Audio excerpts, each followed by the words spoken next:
Gentlemen, may I have your attention, please? It's time for the final countdown.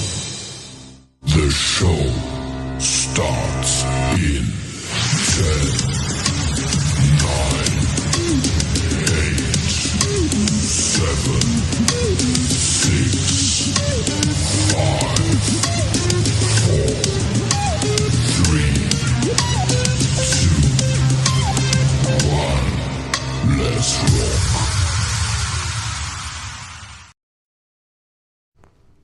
Warning. Following video contains strong language which may be offensive to some viewers and or inappropriate for children. The content within this video is intended for mature audiences only.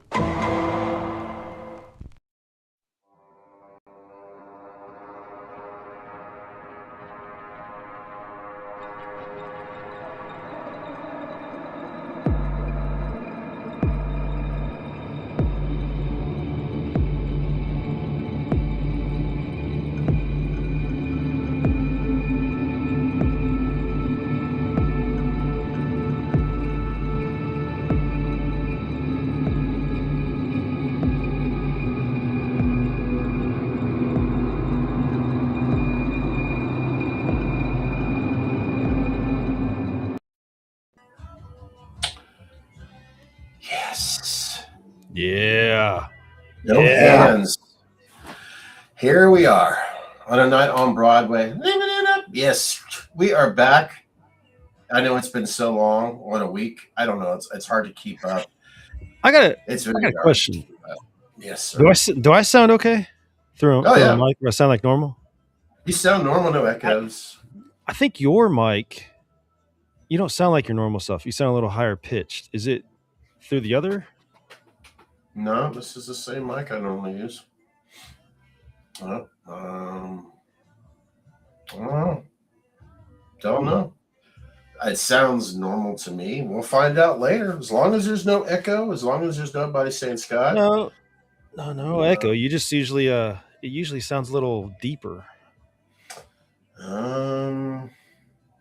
I haven't done anything. Well, I did have some issues with my internet for 36 hours, and some things were reset. Maybe certain defaults were.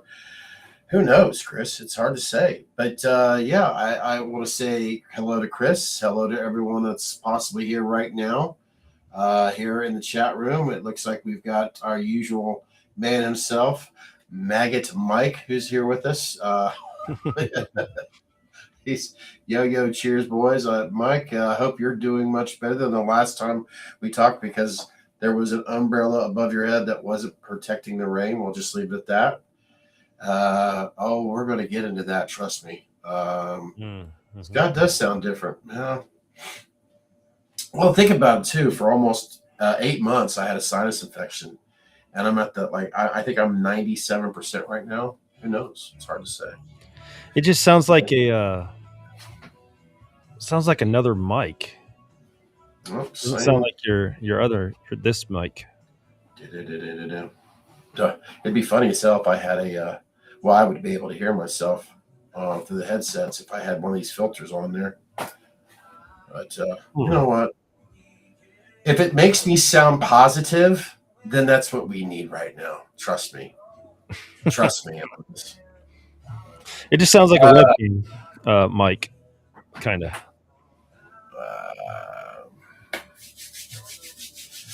You know what? I gotta ignore that right now. Trust me on it. I do, because I So there you go. Is that annoying? Do you hear that? No. I'm trying to be annoying, but then again, I wonder if this monitor, this field monitor I have, has something to do with it. Because think about all this stuff that's, why does your voice sound different? Well, I have another electronic device. It's a field monitor that I would use for video monitoring, not so much audio, but that could be it. But I'm not going to disconnect it. Is your source on Restream still your usual mic?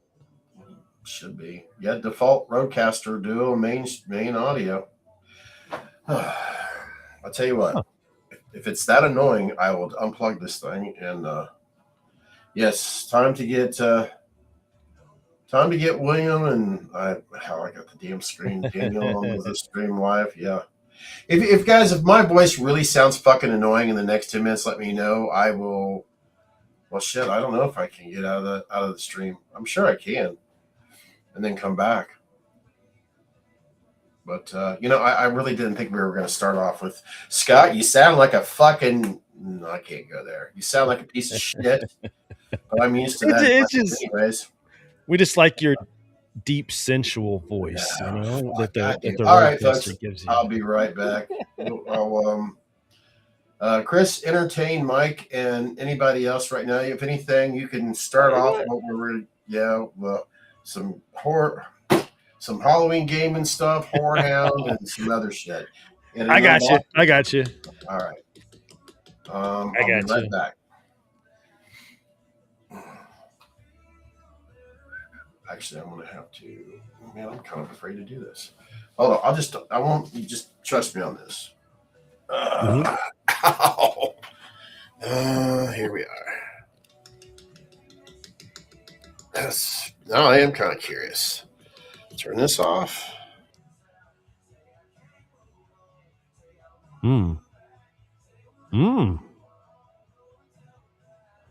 That appeared to be the source.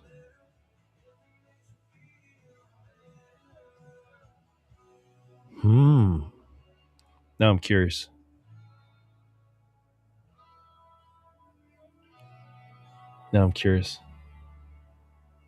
Mike, how the hell you doing out there, bud? How much of the gaming did you watch today? Probably just the. I tried a few games I haven't tried in a while. I tried because I don't have that big of a library on my actual PC. I'm usually an Xbox guy, but I'm trying to get more into this, especially since we can stream and shit on this, and have the quality that we want to have. So that's the goal on here. But I tried some little bit of Halo and fucking little bit of Skate.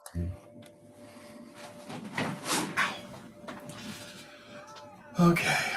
Does it sound normal now? Nope. Still the same old shit? It just sounds like the webcam or something. Webcam's not even on. Hold on. I'll be back. It's got to be a source thing.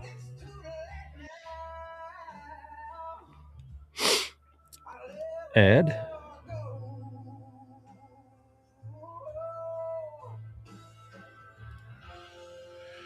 One, two, three, four. There you go.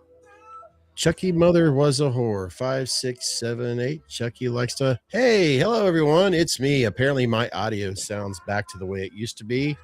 There we go. I guess I will do some more research. The field monitor will be. You know what? I'll do some more research on that. I mean, it's very odd. Could have been the HDMI cord. Who knows? But apparently I have to bring sexy back by having this mic sound the way it's supposed to. So absolutely. You know what? I know what I need right now, Chris. I know what Mike's asking for right now. I need to figure out once again, where the hell? Oh, there's the chats. Okay. Let me do this real quick. See if this will just help us out here a little bit. Yeah, that'll go float right over. There's too much shit going on right there. We'll just do it the other way. Here we go. Ooh. That time, folks. What the fuck you drinking? That is right. What the? Where are you? Please. All right. Now I have to hit that other button. There we go. This button here. I think when you came back in, it copied my. If you want to redo your title. Yeah, I did. All right. Let's I'll kick things off here. Okay.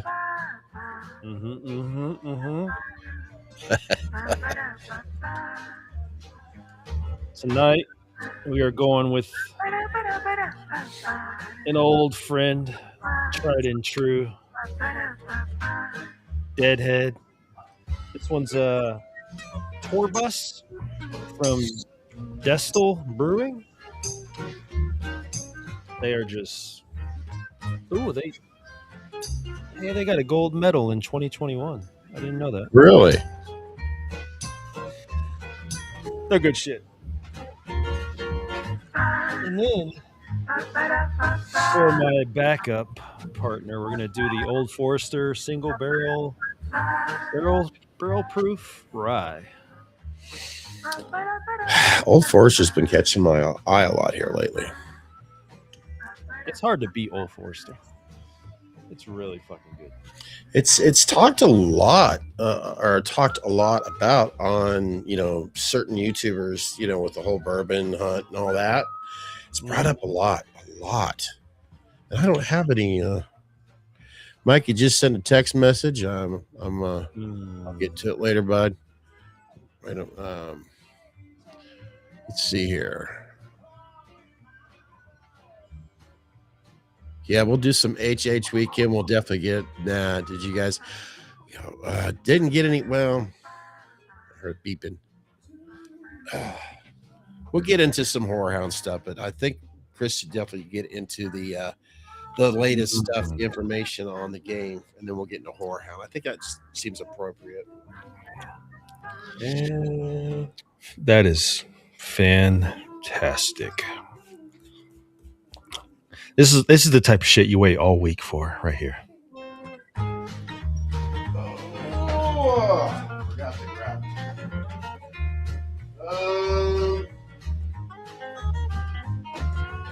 You know what? Fuck it. I'm just gonna go with get some foggy geezer. Get some foggy geezer. 2 enthusiastic thumbs up. And since I felt like I should just grab, but I only got one left until I buy that 12 pack with the multiple ones. But I like foggy geezer, so I'll just go with that. Even though it's still March, I'm like, you know what? I just don't want to get us right now. Oh, and I'm going to go with. Right there's I'm going over here to the monitor. Like the monitor has a. So yeah, I going with that. It's been a long time since I've had some of this. Really long time. Probably 20 years. So yeah, it's been a long time since I've had some of this Four Roses. And this is not a 20-year-old bottle. At least I don't think it is. No. That'd be some shit. Yeah, actually, the last time I had it, no, it's been longer than that. I had it in North Carolina. And yeah. And of course, the plastic was smelled stuff. And protect the shit out of this goddamn top. I want to be careful because the way I've been having such a shitty. I know if I go too hard on, I'll probably go down and cut the hell out of myself. And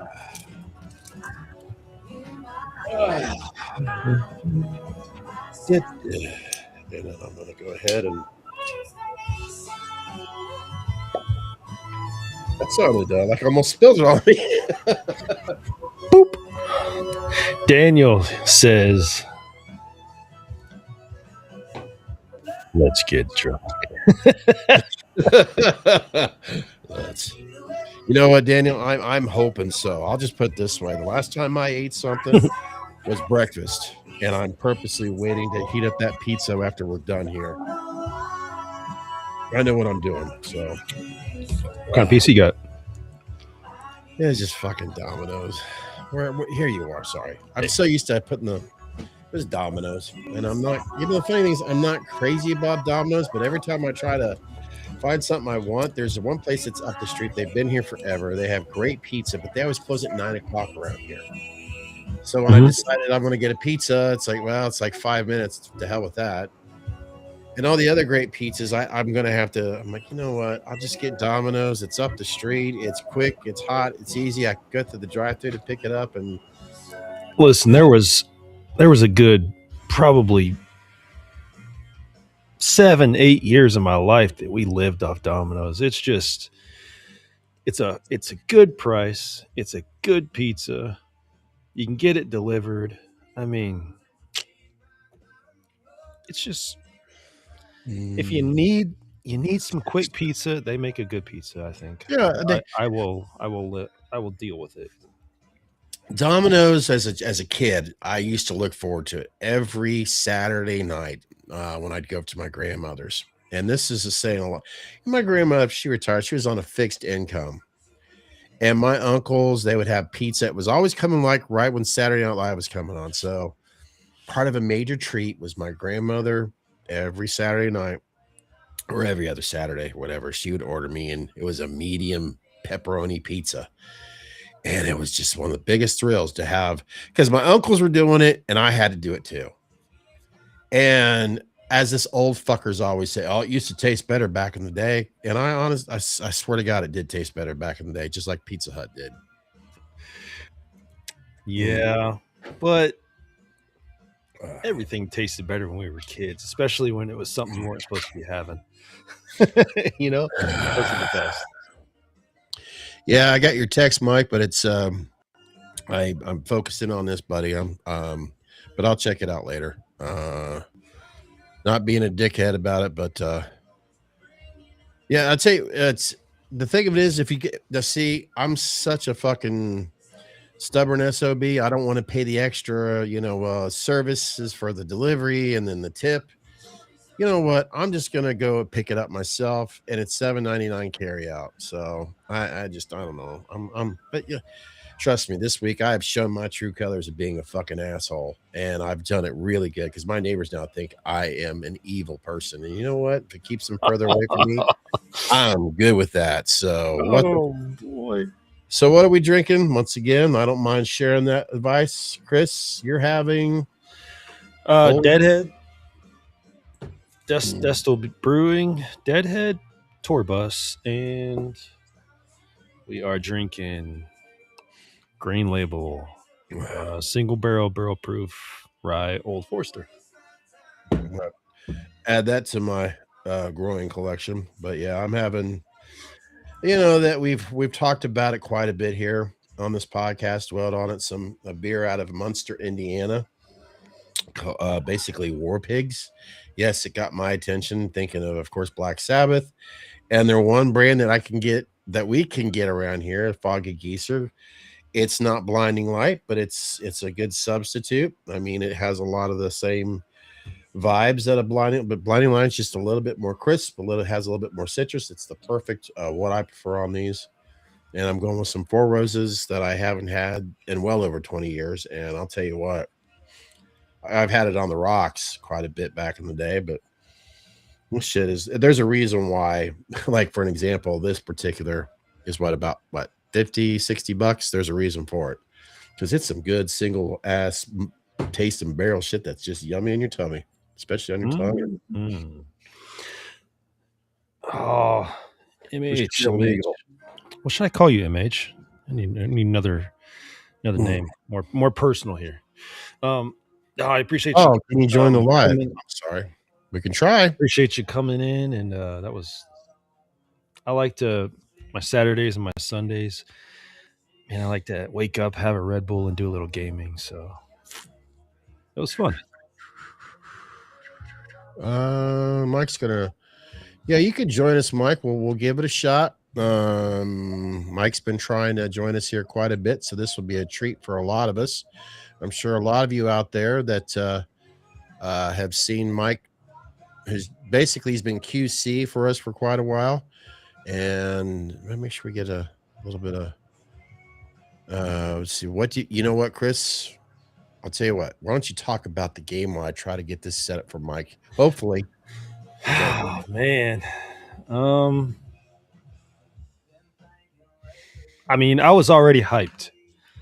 I was already like overly hyped. But seeing what they're doing and seeing how much care they're taking of everything, which we'll show later. I already got that pulled off. I'll probably screen share it and we'll go over all the shit. But just the multiplayer aspect and all the stuff I've been seeing is really fucking exciting. It looks like a lot of fucking fun. There's so many like little things. It's all about the little things, really, right? I mean, it's like him playing in the shadows and like the multiplayer characters, like say they brush their flashlight across something really quick, they see a glimpse of him, and then when they turn back, he's gone. Like shit like that is just so fucking cool. And it just all the audio cues and all the little stuff. I mean, I'm just really excited by it. And here's the thing, they're only talking about the multiplayer right now. They haven't even mentioned the campaign side, which is really what I'm wanting to see. And I mean, if they knock both of those out of the park, this could be something that I'll be playing for fucking years and years to come. So, to put it lightly, I'm excited. All right, I'm going to go ahead and forward this to you, Mike. This to me is almost more exciting than a new movie. It's a fucking game. You know how long I play games, guys? I mean, I played Destiny for 10 years straight. Like if this has a like live service to it, like if it gets updated and shit, especially if we get like new skins, maybe we get a new story, maybe they do Halloween 2, maybe they do sequels to it. Like I don't know. Possibilities are endless right now, man. I'm more excited about this than I am all the other shit. If there was a new movie coming out, there was a new series. This is just right down right up my alley, should I say? And I'm going to send it. I should have checked your text message just in case it's a different email than what I have here. Then just trust me on this. You might get the exact same thing, or who knows? Copy link. So in other words, I just copied and pasted the email or the link that you sent via text. So we shall see. Hey Scott, you want to see something funny? Oh, please. Yes. Look at this headline.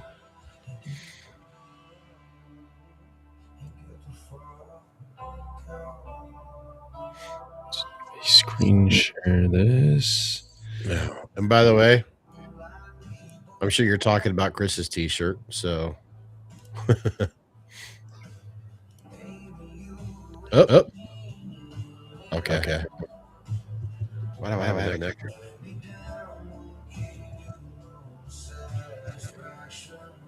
Did you read it? I gotta take it. Let me turn my mic. I don't know. Maybe it's got something to do with this. I'll take it off here in a second. I meet him. I did.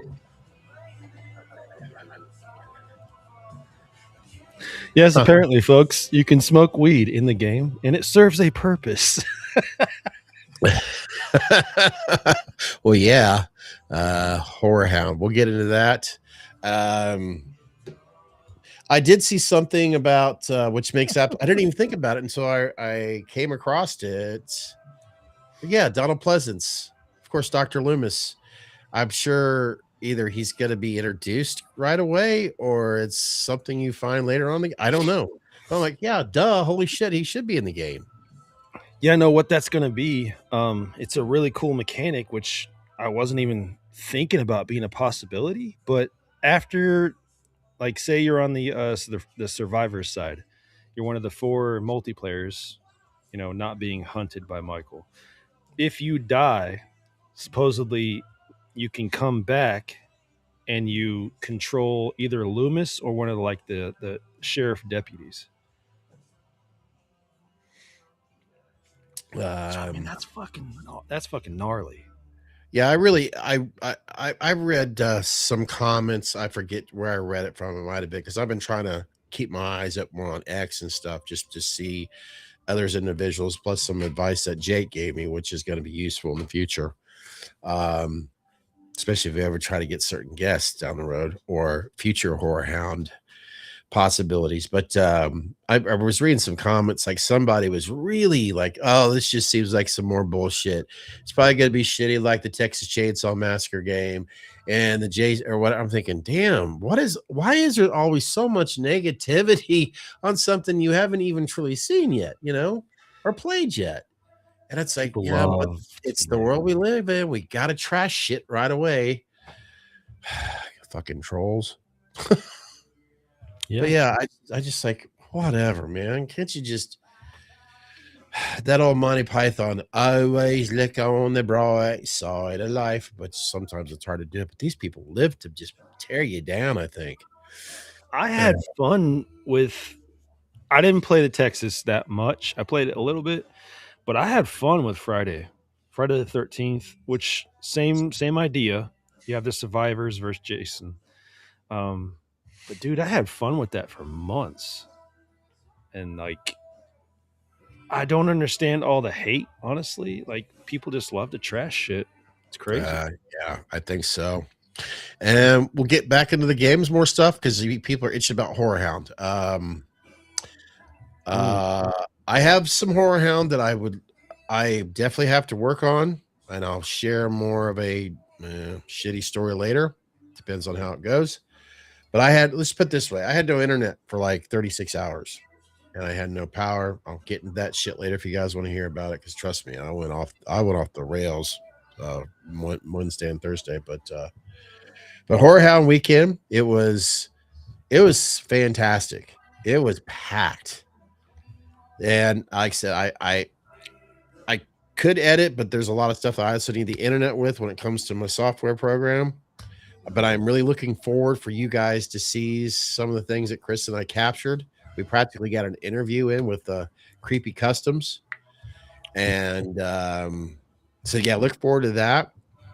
Honestly, when I get out there with HorrorHound, sometimes I forget what I'm doing with the camera there because I'm just too busy looking around and so I apologize for that. I'll do the best that I can to show you what I captured, but at least there is a decent amount of time spent with Creepy Customs and all that. I think you guys will enjoy that. Trust me. And Shape Studios also. Yes, that's true. Caleb Thompson. Yes, there too. Yes. So, Chris, I just have to ask this like I wasn't there. How was your experience with HorrorHound? I wasn't expecting much due to the time of year. It was obviously a March one instead of a September one. The closer we get to Halloween, the more amped up I think people are.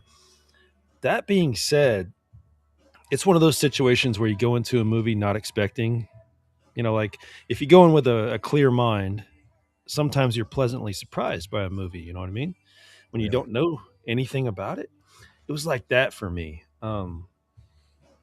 I thought it was great. I thought it was phenomenal. There were so many cool people there. I mean, Ethan Embry was a high point. I got to fist bump him, and we talked about starting a band with Guar.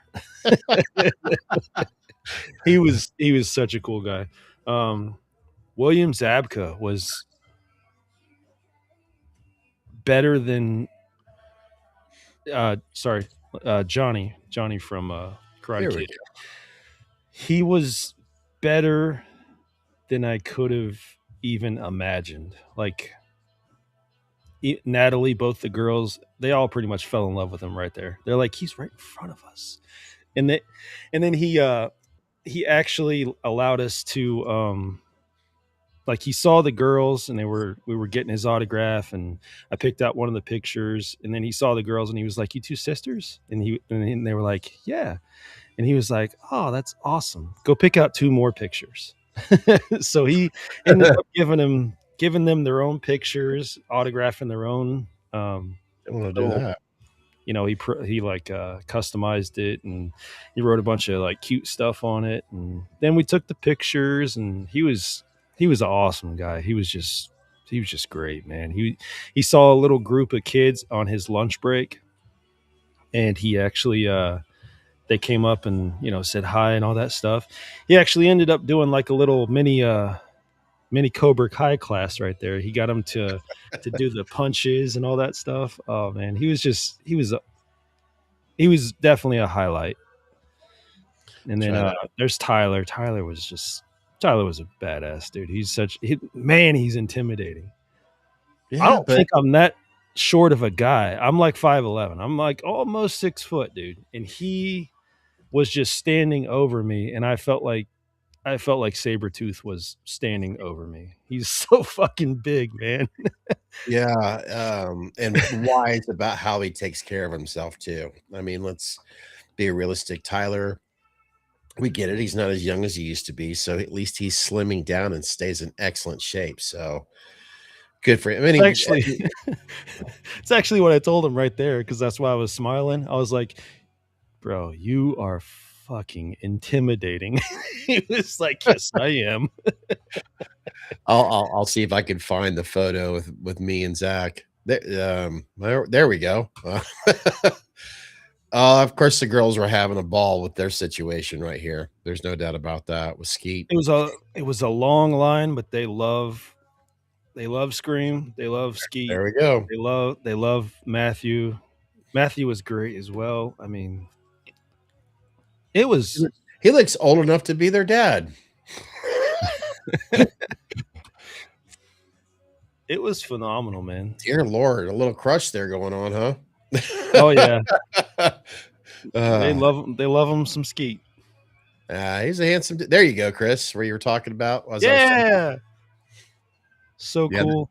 that was cool. As we were standing right there waiting for Tyler, and of course Dag. Oh God, that was disappointing.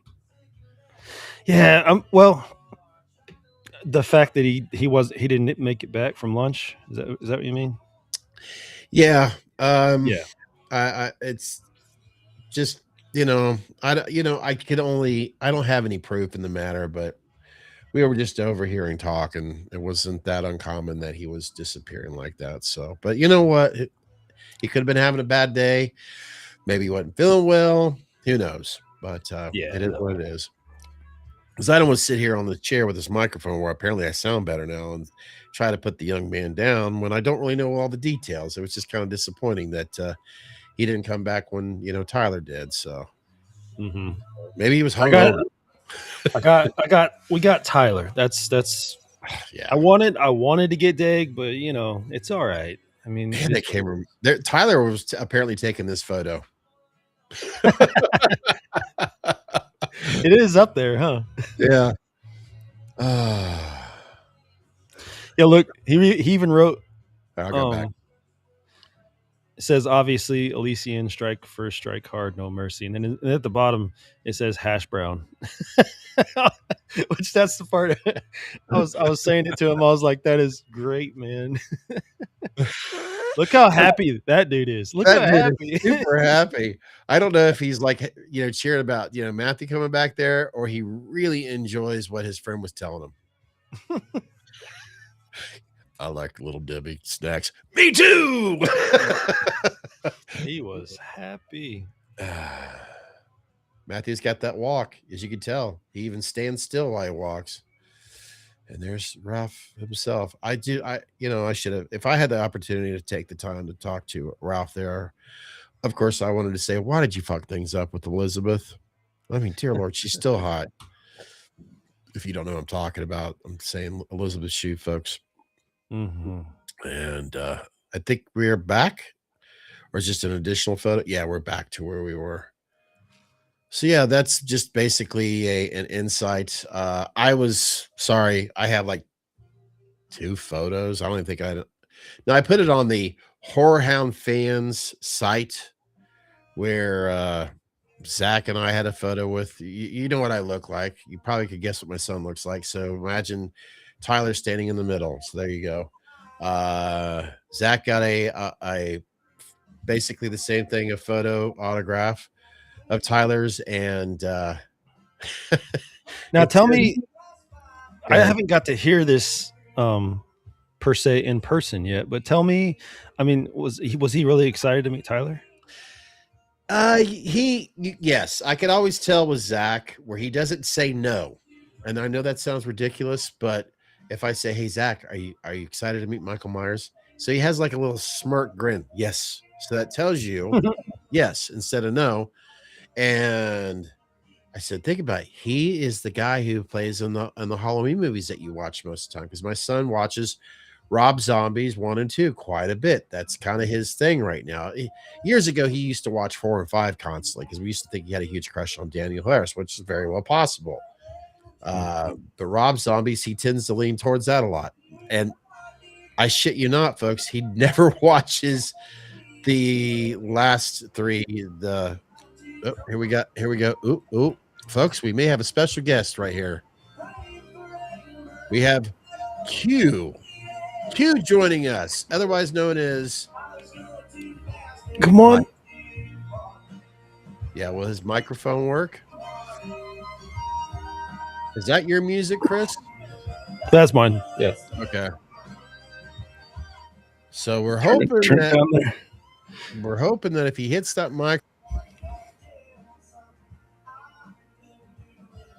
on it again, or hit that arrow right next to it and see what, if you're using a phone, it'll most likely come up as your phone because chances are you don't have tons of microphones popped up.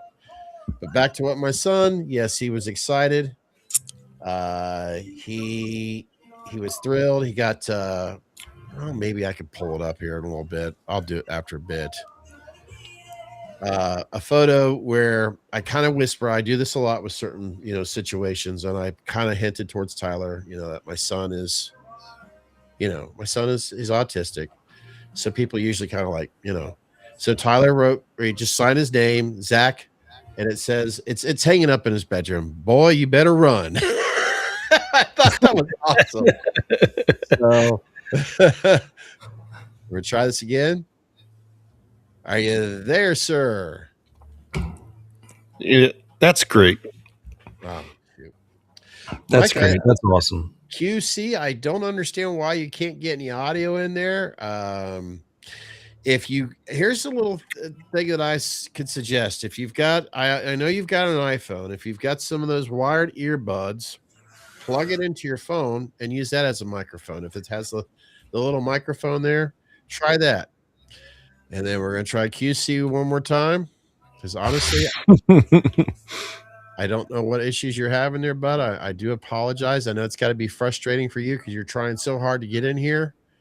And one of these times we'll have to set this. We'll try to, if we can't get you in tonight, we'll help you figure out how to do it when we're not recording a live stream. Okay, buddy? We'll try it one more time. So, folks, once again, we have Q on the line with us. Q, what is your favorite quiet donut? Oh, he's going to try it one more time. Again, we have Q joining us here. Oh, no, he's thinking about it. He's thinking.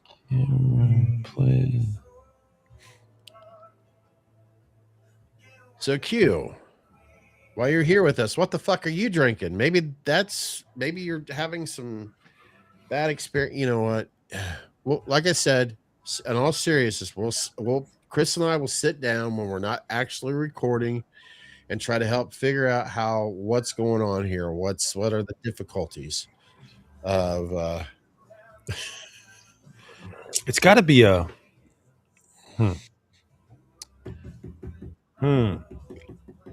I'm just gonna, and because when I go to Q, when it's showing, it says all scenes. It's it's basically it's not showing me anything. This camera, no device available. Microphone, Yeah. there's no microphone available. So I for some reason your microphone is not going. You know what? I know this is going to sound absolutely crazy, but then again, when you guys were saying no, my audio sounds different, I basically rebooted this. Why don't you take your phone? And I'm being dead serious. Reboot your phone. Try that. Maybe it'll reset something, and who knows? Maybe that'll work. I'm thinking it's a permission thing.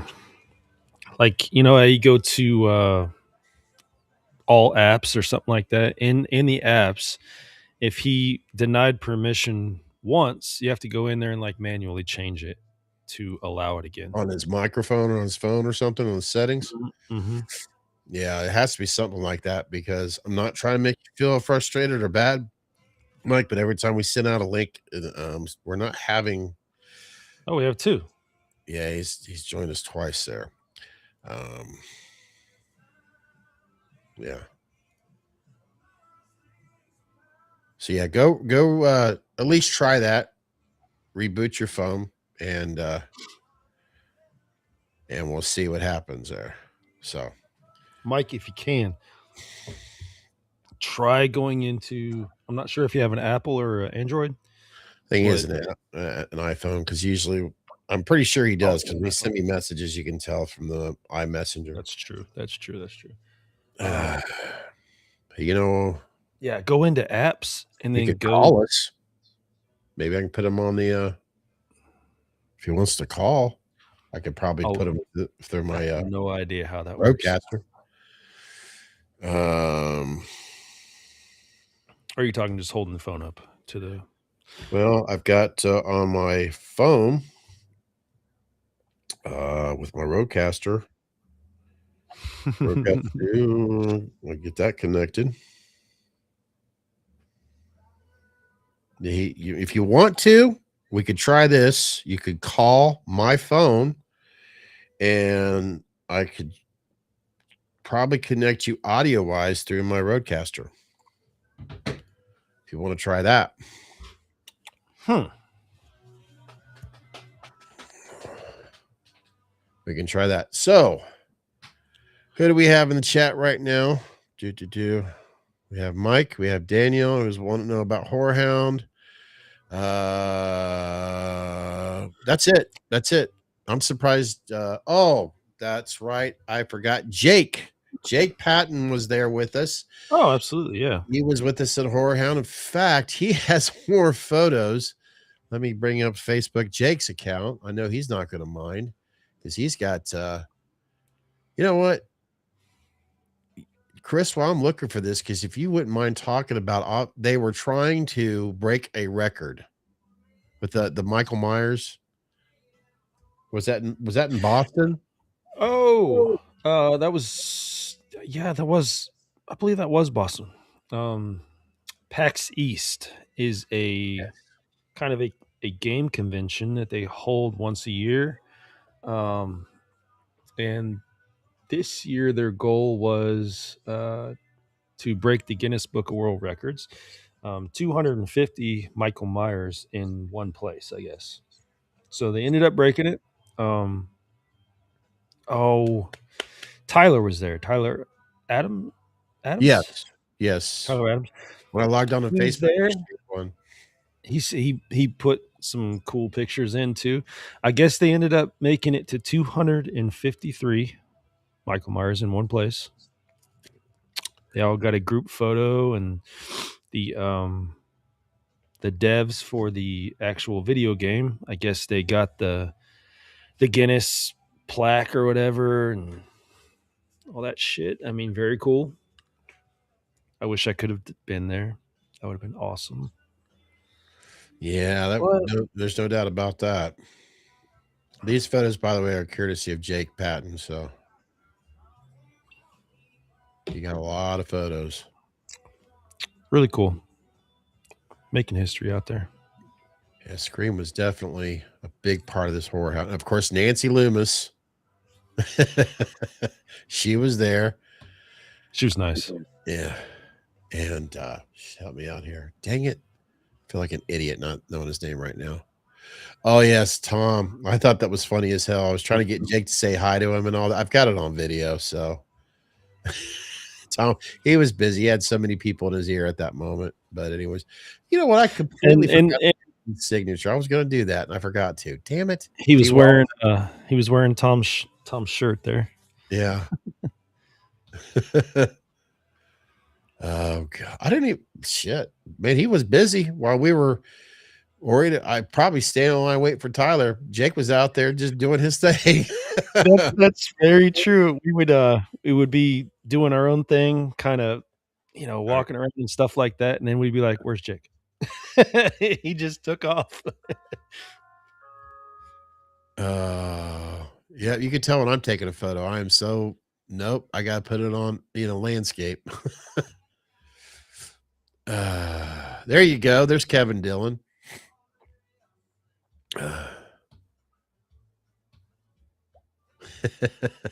Spaceballs. There's a lot of cool shit there, but I'm sure if you yourself go to a convention near you, you see a lot of cool shit as well. Some people come up with some of the most amazing costumes, and the weather was perfect for that day too. I mean, Yeah. the weather has been so bipolar this March. Up and down, up and down, up and down. And that day it felt like it was in the 70s. It was just no humidity. It was just perfect weather. I mean, you couldn't ask for better weather that day. Yeah. I think oh, and by the way, if I ever decide to buy a mask from anyone from HorrorHound, man, you're gonna have to be lucky because some of the prices that I had witnessed, gee, many Christmas. They were up there. They Yeah. were up there. Even at Creepy Customs booth, man. Yeah. I was talking to Caleb about that. I was like, gosh dang, bro. I was like, these prices, because I was looking at the flashback, Nags flashback. Yeah. I was like, man, that thing looks phenomenal in person. Yeah, it does. And I was like, yeah, I don't got that money right now, bro. And he was like, oh, just message me later. And I'm like, there has to be a markup here, Yeah, I'm surprised there's not any. You would think as much as horror is so much loved and appreciated, as big as the industry is over at the UK right now with the film industry and all that. Hell, I am surprised there's not any, especially I'm going to Germany. Hell, you'd think there'd be some big ones in Germany, Which, by the way, I got a notification on Etsy earlier. There is a mask maker in Germany that I seen. Well, maybe I don't know if I get pull up Etsy on here or not, but he's got some fantastic Meyer masks that they're not that they kind of remind me of the prices 9 years ago. I mean, he does like a Ben Tramer that looks fantastic, an H1, anywhere between. Now he's out of Germany, but he's showing like at least the currency on Etsy. It's showing, anywhere. I'm just gonna say between 350 to 410. And maybe I should try to pull up here. I don't know if I can or not. I'm so used to any more of this day and age. Would you try to log onto your own computer? It practically wants you to put in your blood type and all that. And it's like, it's a I went pain through in the that ass. earlier. I went through that earlier with Google, man. Oh my God, it's so frustrating. It's like, why do you want me to put this? Okay, here we go. Good news. I'll share the screen with you. I think they have the worst setup ever. It's so frustrating. It's like, it's almost like, okay, I won't bother looking at my own account, but check this shit out. Damn. I mean, pretty damn. Oh, I got to go back over to Etsy here. Well, those are Starmans. Yeah. Those are Nils. Nils molds. My whole point. Is that him? Let me try to. Oh, I'm not sharing the right one. Let me do this at least. Oops, sorry. Let me go back to share screen.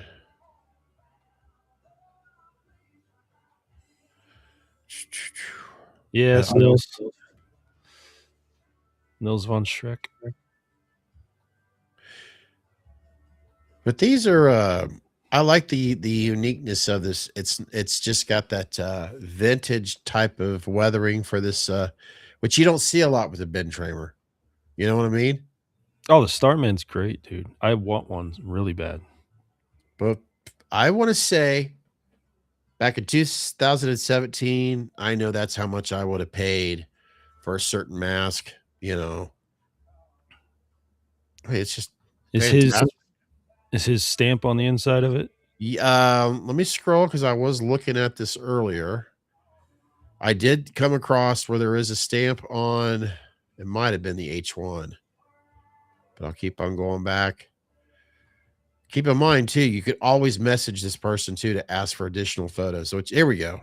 Hold on. Apparently, there you go. Nils. Yep, there he is. So, yeah, keep that in mind. You can always ask, hey, can I see certain photos? And if they are very open about, yeah, no problem, then that's a good sign right there. If they have no problem sharing more photos, almost like they're going to just say, hey, can you take a photo with your phone real quick of, you know, like a close up? If they do that, then you know you're dealing with a legitimate, you know, ordeal here. You're not getting some scam. So, he's 100% legit. He's good. He's a good sculptor too. I've been watching that thing get made. I wanted to actually see if Morgan would finish that because he has been looking at his Starman too. the 410, Chris, you could tell me, is that a good price this day and age for like saying H1 for that one? Yeah. Yeah. I mean, I already know the answer, but I figure since we're doing a live stream, it's kind of good to always communicate certain thoughts out loud. There you go. That's a great mask. You can't. Starmans are great, man. Yeah, it looks phenomenal. Really good stuff.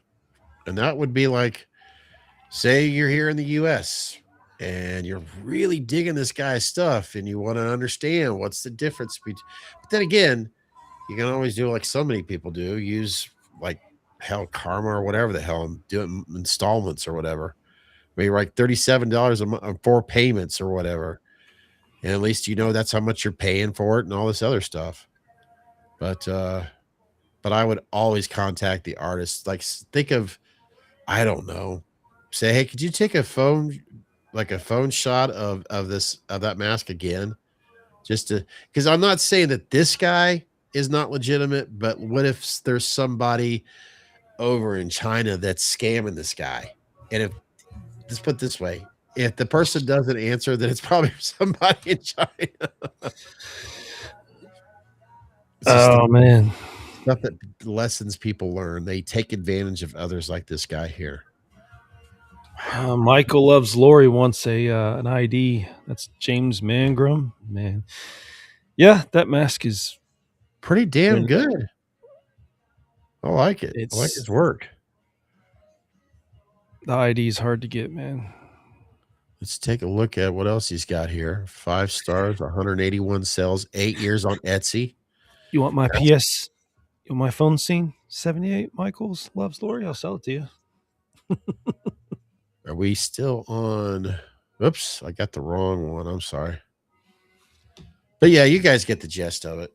If you're curious or whatever, I would go check that. Whoops, what'd I do?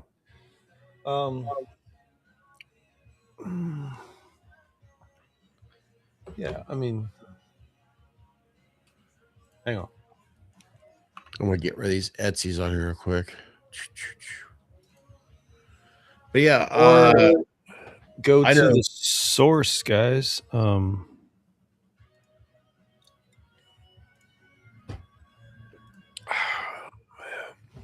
Just go give him a friend. Nils Rucker. Echo. Oh, cool. No. Ooh, did he just have a? You know what? I know I've got a busy week. This gives me an opportunity to, Morgan, I know you're busy doing your thing. Congratulations, but it gives me an opportunity to get caught up on his podcast. There's the one you're talking about, actually. Yeah. You know, it's not too often we talk about, here we go. There's the H1 that's on Etsy. I'm sorry, but those are, I mean, let's see, 13 pounds. Oh dear Lord, that's about 1,500 here. Jesus. Wow, that is an impressive H1. Oh, now I know what I wanted to get at. What's Ask them to take a photo like with their phone where there's no lighting. You know what I mean? what's 1,300 pounds? Yeah, that's about 15. That would be about close to about 15,000 or $1,500 here. I'm wondering what he's talking about. Are you talking? Well,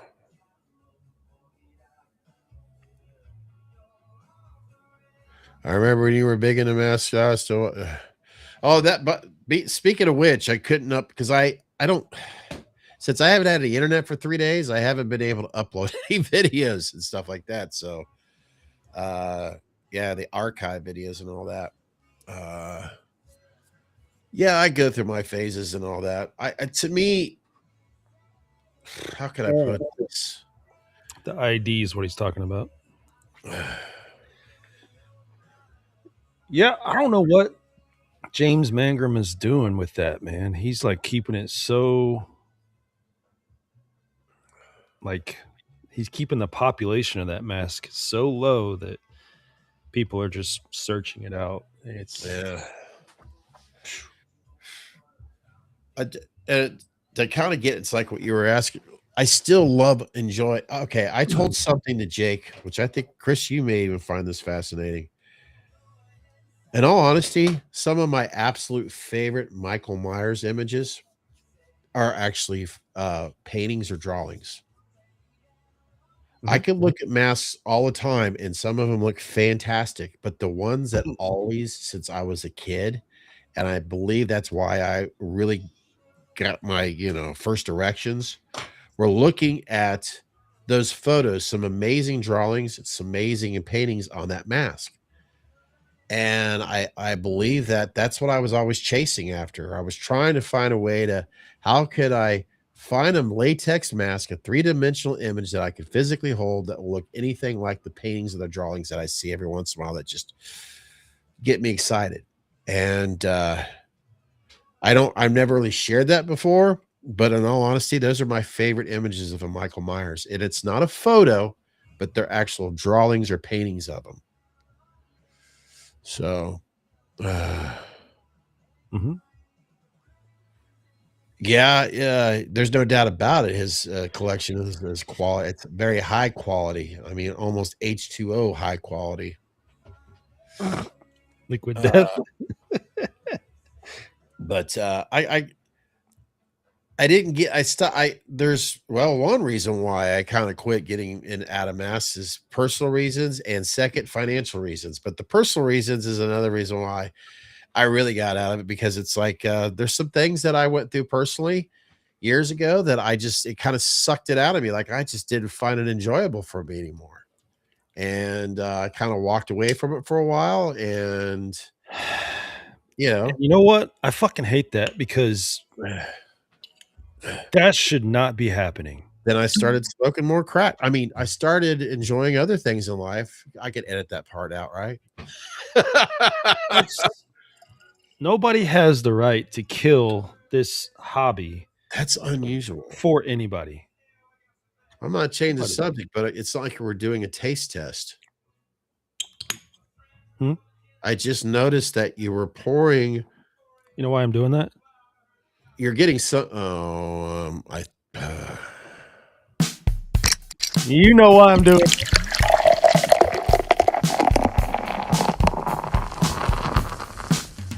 What the fuck you drinking? Oh, he went away. I had it. Why did the screen go dark on us? Oh, I didn't set that up properly. My bad.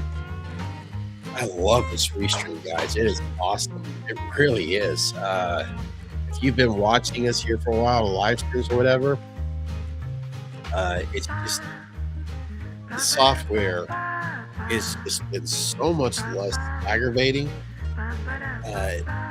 Trying to set up live streams has been so much. Riverside was great. Don't get me wrong, but they are just light years behind what Restream's doing right now. It's so much easier on producers and all that. Light years. Light years. Oh, I know. I've been in it since I can remember. But I just saw all the toxic shit, you know? Oh, back to the Max. Yeah, there's too much toxic. We've all been a part of Myers.net. All the sites, man. We've all seen all the toxic shit, and it just doesn't need to be that way. Nobody has the right to do that. We're all just fans. Like, get fucking real. All right, what the fuck I'm drinking? Yes. Old Soul. Oh, he's on the mirror. That's why I confused the shit out of me. Old Soul. Like, are you sure? Because it ain't spelled right. It's the mirror concept. All right. I thought I turned mirror. Oh, there you go. There you go. See, it's that easy. That's how great Restream is. You can fix things just like that. This is the High Rye Old Soul, 109 proof. Quality drinker right here. I don't think I've ever seen that bottle over there before. It's hidden in the back. I'm just going to stick with Four Roses tonight. It's really good shit. And by the way, Chris, well, you have to, it's always, well, maybe it is. I don't know. It's hard to see music. I actually have this in the music setup, but I had to do it again. So. Oh, yeah, I should go get a duh. I'm going to go get a duh. You know what? Fuck it.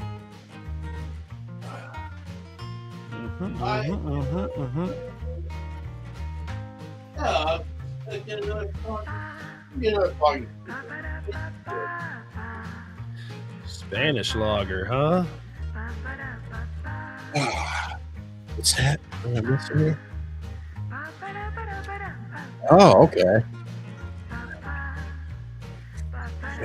I used to drink that all the time too at one point. Yes, other than what we have right here, is anybody else joining us tonight? Are you having any tasty beverages other than what we have shown right here? I know a lot of you guys are probably into basketball or baseball starting up. Maybe you sit back, watch your basketball, maybe your baseball. Maybe you're drinking your favorite, adult tasty beverage, which is something I've seen on one television network there lately. I had to watch a lot of regular television network because the internet was out. But apparently a lot of people from the ages 21 to 35 are not drinking as much alcohol at bars. What the fuck is up with that?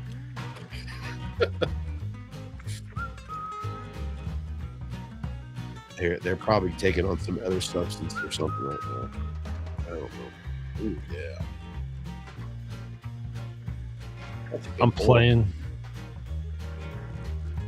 Yeah, you are. Actually, that's pretty good. See, that's something we couldn't do before, folks. Riverside. You can only have one producer. Here, Chris could go. You could have two of us just go crazy on it. It's just so nice. But if we're using OBS, we can't do that shit. Which is fine. I think OBS will be better for gaming than it is for this. It is 3 a.m. Oh God, I'm thinking of damn it. I know that Matchbox 20. As soon as I heard that it's 3 a.m. Matchbox 20 song. So by 3 a.m. Holy crap. He's making the messages grow, and shrink. Oh, look. Holy shit. Is that what the hell happened there? Fortnite Blue. What else was I gonna bring up here? Oh, you know what, guys? I'll leave it up to you. Do you want to hear? Ooh, I like comic. That's whoa. It's really, yeah. Do you guys want to hear the dramatic bullshit that happened starting on this past Wednesday and why my neighbors think I'm a fucking lunatic now? I'll leave it up to you in the chat to say, yes, Scott, I want to hear it, or I don't know. I don't really give a shit. Move on from it. I'll just leave it up to you guys. Because at this point, I mean, you know what? I'll tell you what. I've got an idea, Chris. Here's a better way of just kind of giving a visual of my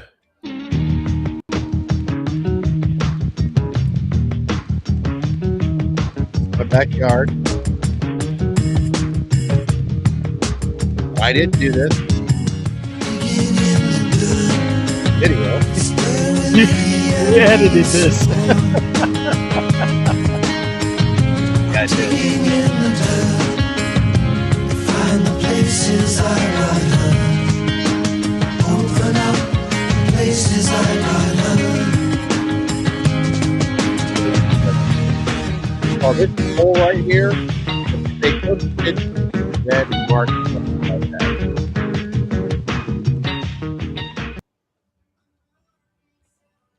Jake, how you doing? Fuck. We already shared some of your photos from your Facebook from being at HorrorHound. He wants to hear it. We got one. I need 2 more people, but that's a photo. Well, shit, my bad. Where did we go? Where did our other? There we are. Yeah, I'll just give it this way. I came back from work on a Wednesday, and I got to see some strangers in my backyard starting to dig into that dirt. And oh, we got another person that wants to hear it. Okay. Yes, I come home from work on a Wednesday, and I of course I see some trucks. I live on a cul-de-sac at the beginning of the picture dog leg cul-de-sac. Yeah, Chris is scared to hear this story. That's why he's hiding from the comments. And as I stated, there was 2 guys in my backyard, and they were digging. And I naturally, the first thing I always do when I get home is I let my dog out because he's got to go take a piss or whatnot. So I see these guys, and I open the door, and I flat out said, "Who the fuck are you, and what are you doing in my backyard?" And the words that come out of their mouth, we don't speak no English. I'm like, all right. I don't see any ID. I don't see anything. I just see these guys digging into the dirt in my yard. All right, I got a dog who's got to get outside and take a piss. Dozer, now I've got a golden retriever. I'm sure you guys have seen him on live streams or whatever. Chris can tell you that he's got geese that are probably more dangerous than my dog. That's very true. So Dozer, he goes running outside. These 2 people who I don't, they start darting towards the other end. I'm like, that's kind of cool. My dog scared 2 people. Like, so I started noticing right away on my phone, I got a notification about my Wi-Fi. And I'm like, wait a minute, it never does that here. I'm waiting for Dozer. I'm really pissed up because I've got these, what you see there on the video. It wasn't as bad as what you seen right there. So I let Dozer in, and I noticed right away that I don't have internet. I'm thinking, okay, I know what the fuck's happening. They destroyed my fucking internet. Because I know about 2 years ago, MetroNet, which is now owned by T-Mobile, T-Fiber, there is right where they were digging at, there are 4 properties. And at the opposite corner, there are a bunch of utility boxes there for different companies. And one of them, of course, is through my internet provider. And I had dealt with this issue before, but anyways, my gut told me that they destroyed my internet. I go around front, I see all these other people walking around, and I'm basically I'm going like this, like, you know, I'm like, excuse me, why were you or your friends in my backyard digging holes, and why did you fuck up my internet? Sir, we're with AT&T. We're laying lines down for their fiber optics, and I'm like, okay, but so that gives you an excuse to tear up my internet that's not through AT&T? Well, a while ago we sent out, we were going door to door. We let door tags. I'm like, first of all, I don't recall you guys coming to my door, and I didn't see any door tags. Yeah, some of your other neighbors have been complaining about that too. And I'm like, oh, really? So during that particular day, I am on the phone trying to speak with someone with AT&T. It is almost pointless to get a hold of it. I mean, you can't get a hold of anybody. It's all automated. They're like, oh, are you calling about your service? Are you talking your bills? I'm trying to tell this automated computer, no, I'm trying to get somebody. You're destroying my fucking I want to talk to customer service. I mean, I'm arguing with an automated teller. Yeah. I'm getting so pissed off. I get one person that I speak to. Basically, if I want to report a claim, I have to call this whatever management number. So I get off the phone, I call this number, and that number is no longer in service. I'm like, you motherfucker. So I'm going back outside. I'm like, all right, I'm trying to find a way to get to reach their bosses or whatnot. So I'm of course, I've also called MetroNet. Excellent customer service, by the way. I'm speaking with somebody that's practically down the road to set up an appointment for someone to come out here to fix this issue. And to make a long story short, it's hours and hours go by. I'm starving. I'm tired. I'm really, really cranky. I'm cussing up a storm because I'm not getting any answers. I don't even have any proof of who these people truly are, who they say they are. You're digging holes in my fucking yard, et cetera, et cetera. What the fuck's going on? I'm not getting any answers from anybody, not a zip. And then when I do talk to another person, I'll be brutally honest, they were obviously not in the United States. I can't understand a word they're saying. They can't understand me, but they did send me another number to file a claim, another bullshit number. So I'm really fucking pissed off, hating AT&T like no other. And ironically, my cell phone is through AT&T, and I'm just so beyond pissed off. I almost went up to an AT&T store where they sell phones to cuss their asses out. So the next day I'm dealing with I've got work issues to deal with, and they're their own issues on its own. I'm not going to get into it here because I have to prepare for a really long 6 weeks here soon, starting next week actually. So when I come home the next day after work, or Thursday, which is kind of like my Friday, I've been hearing about, okay, it's Red's opening day. I've been hearing about Skyline chili all day. I'm like, fuck it. I'm going to break my rule. I'm getting some fucking Skyline. I'm going to go home, get the dog, let him out. Then I'm going to go get Skyline. I can sit in my chair and just gorge over, because I've heard Skyline chili at least 100 times. And I grew up on this shit, folks. You got to understand. So I was just really craving it. But when I get home, there's two AESs, which is an electric company here, that are backing out of my road. I noticed that I can't even get in my driveway because there's trucks blocking my driveway on top of these guys that are leaving. So I drive through my yard and these guys are, I'm sorry for the inconvenience. I'm like, whatever, fuck you. And I notice I can't open my garage. I'm like, shit, power's out. I go into the house, doing the old fashioned way without using the garage. I see more people in my backyard digging up more shit. These tubes and shit laying in my yard. What the fuck is going on here? Now I got the electric company. Apparently my whole neighborhood is losing power because earlier in that day, AT&T, when I said that video that I showed you, that hole, okay, they had sprayed markers where there were certain lines, like in this case, where there was, electric lines. Mm-hmm. The dumb son of a bitch didn't pay attention. I don't want to say it has nothing to do with the fact that you can't speak English. Apparently, he's colorblind too, because he started digging into where it was marked, where you don't want to dig. So yes, the whole fucking neighborhood lost power because this guy was taking an axe, and I was told that he had to go to the hospital too. So I'm telling these people who I don't know before I'm getting all this information, I'm asking the same questions. Who the fuck are you? What are you doing in my backyard? And why are you destroying my property? Sir, we didn't do that. Well, you're standing in my property. What are you doing here? Well, we're just trying to take care of a mess. I'm like, you're not answering my get the fuck out. All right. So they leave. And I got all these. I'm like, what the? So this I guess a supervisor comes up to me like, sir, you have to understand, we have to take care of an issue. Our electric is out because AT&T. And I'm like, what the fuck are you talking about? What is AES, our electric company?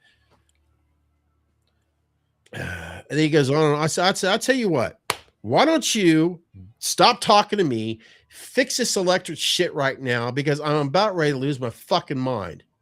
I've had to deal with these other people who can't speak English.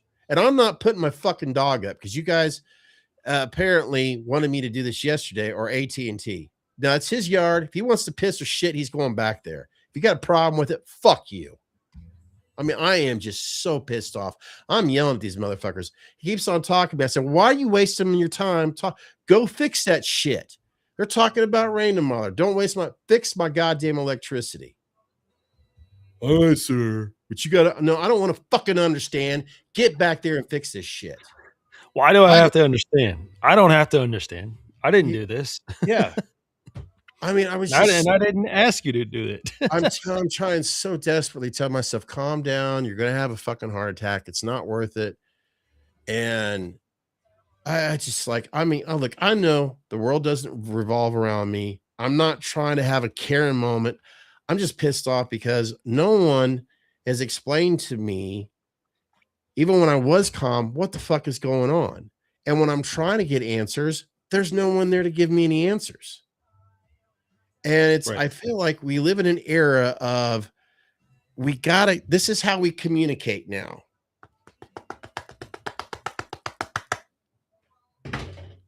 That's how we fucking communicate. Right. And I don't like that shit.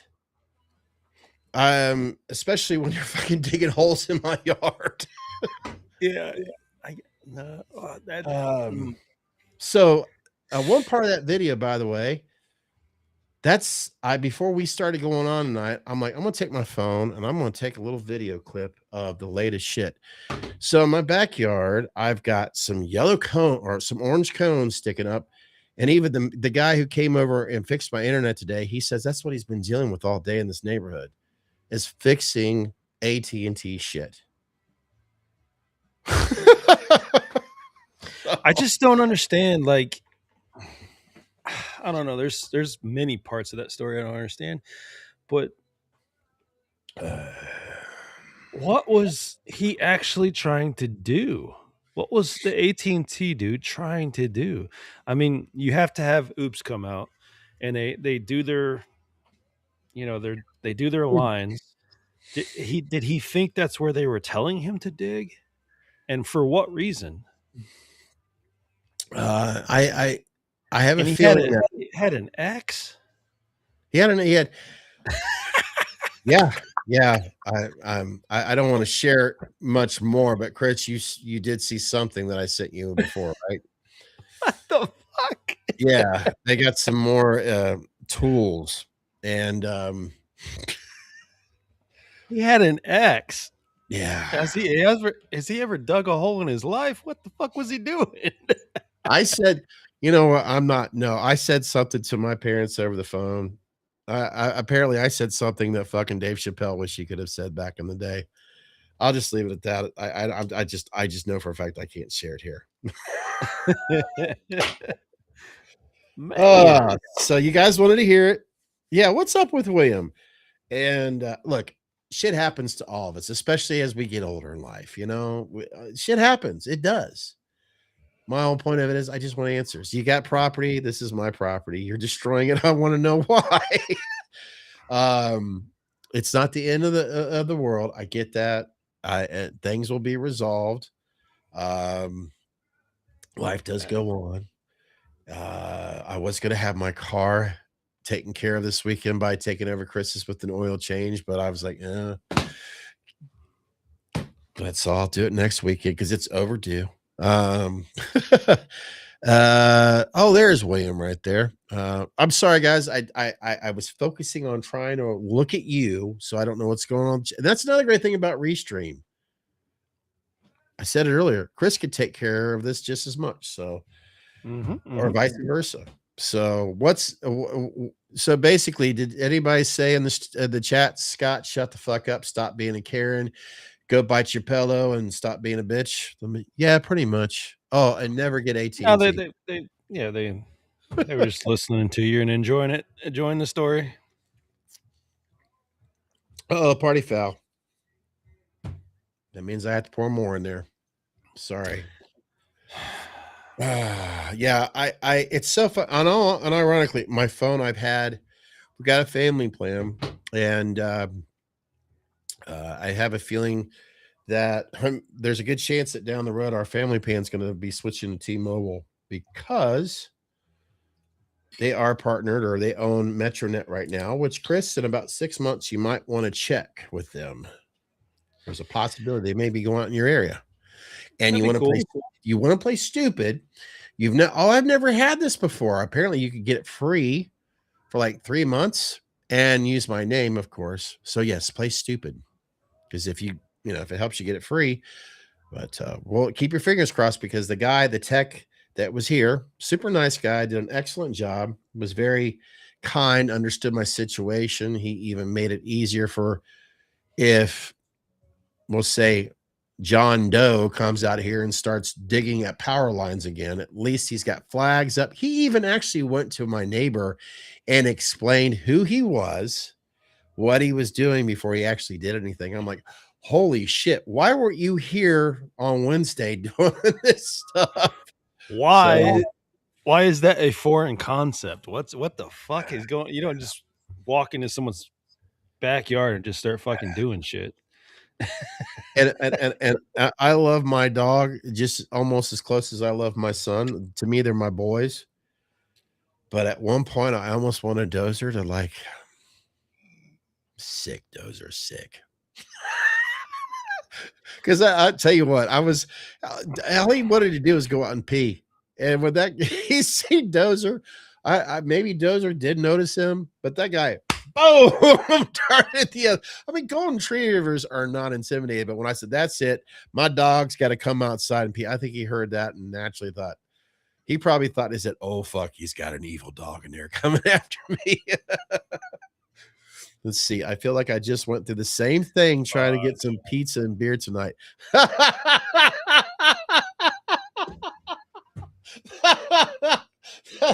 That's funny. I needed to hear that.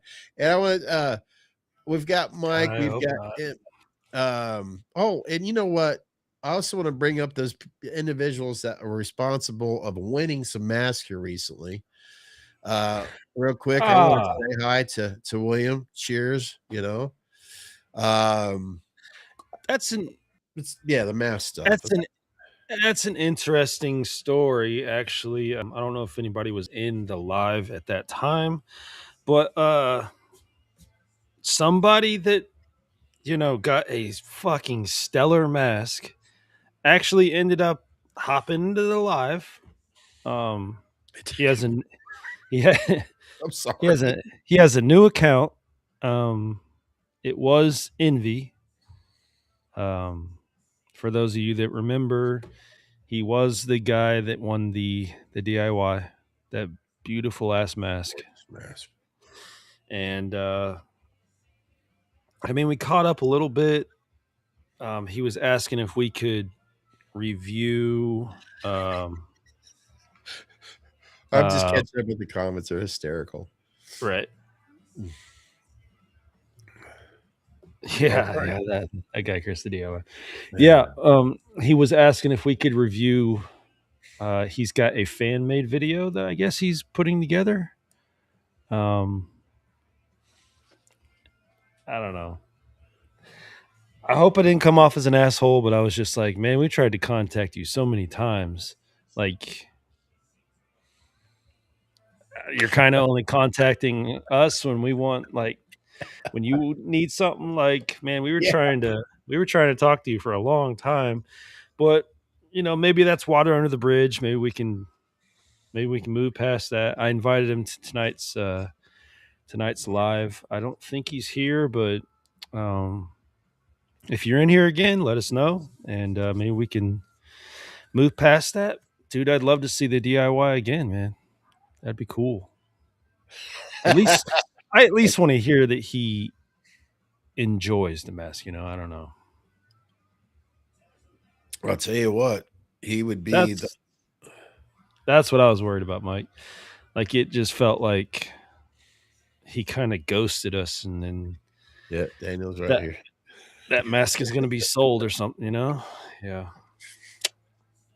All right, real quick, Daniel, what are you drinking? What is I know that question's about, I need an update. And what is, and your comment as well. What do you drink? What is your prefer to go to tasty beverage? I don't think we ever actually asked that before. What is your prefer to? I know Williams. Is it Modelo Chelada? I'll never forget that thing. I've never had one, but I remember the name. Oh, and Todd and Jake, Chris and I will get to cinema shows and shots. We will get to that. We even told, or Chris even said that to Jake here recently. So, Yeah, we got to do that. It's fun to do. It really is. I even when you guys got here, we were getting towards the end of it, but I let Jake watch. I put on Dinner in America. Not sure if anybody's seen that here, but you guys know I'm a big Kyle Gallner fan, and I love that movie. I cannot lie. That movie's great, dude. Yes, Jake is going to have us do father or stepfather. We'll get into that. And so yes, that will be something we'll be doing. I want to make sure I'll show this again here. I'm sorry. Let's see, a Bud Light with lime. What did I see? Let's see. What's this here? What Daniel's saying? I'm watching my weight, so I'm drinking all American Bud Light. You know what? You got to do what you got to do. Because I know you've got. Was it the Michelob Ultra? I don't. Piss water. Piss water. Yeah. Yeah. It's water. It's water. If you like Heineken, I would definitely recommend the light or the silver. But that's if you like Heineken. Let's see. I took Spanish in high school. My Spanish name was Emilio, and I remember saying uno, dos, tres, cuatro, local, and fuck you. Yeah. Next time, just tell them, chinga tu madre, pinche pendejo. I'm a stubborn old fucker. I really am. I was born in this goddamn country here in Ohio, and I'm sticking to English because I can barely speak it when I'm sober.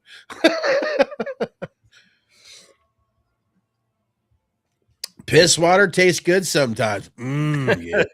Yeah.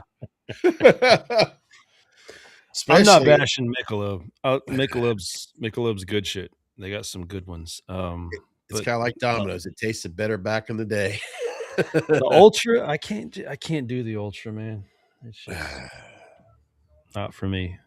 I can look. I know that, and I get it, and I'm never going to be I mean, you like what you like, of course, right? You know, and that's cool. But I'm just never been a big fan. I think I like domestic beer right before I hit 21. Because let's face it, I was one of the last individuals. In other words, I just missed it when they changed it from 18 to 21. So I had my friends that were old enough. So all the cheap beer that we had then, shit, it was great. And you're a minor, so all that shit was great. But then my palate changed when I got to be about 22, and I just didn't care for a lot of local domestic beers. I started tasting other beers because, in other words, I'm going to the bars, and I started trying all these other beers, like these imported beers, and like Todd's dad I would start drinking some of hell, I forget what the hell it was. I just started drinking these other beers. I just like how the crisp the flavors on domestic beers were. And I was like, man, I can't go. I would try to go back to a domestic beer, and it just was so, to me, my taste buds were like, it's boring. But that's why. Those early ages, you take what you can get, and you don't throw a fit. Burger beer. I remember having burger beer. Ultra is disgusting. I'll tell you what, they must be, because they're always trying to sell that shit. And, you know, Morgan down in Florida, he could get Michelob Light quite a bit. So it's like, why the hell don't they just bring back Michelob Light? You just got some Domino's. Well, I've got some I'm going to have some later on when we're done with this. So I'll catch up with you later. Yeah. I already ate, but you guys are making me fucking hungry with all this Domino's pizza talk. Damn it. By the way, what'd you guys think of, Hey, wait, what are we going into now? With Chris doing go ahead. No, I'm just wondering, because are we going to showcase for the people who haven't seen this game yet? Oh, let's get into that. Good thing. I was just going to talk about bourbons and all that other stuff. Let's get into the games. We've talked enough about drinking and stuff. Let's get into the games. Please do. If you could show, I think you're already going to do it. Yeah. You guys are Halloween fans. I think you'll enjoy what Chris is going to share. Especially that damn game. I gotta share the audio, so you might have the echo again. I'll just mute it. You don't guys need to hear me or watch this shit anyways.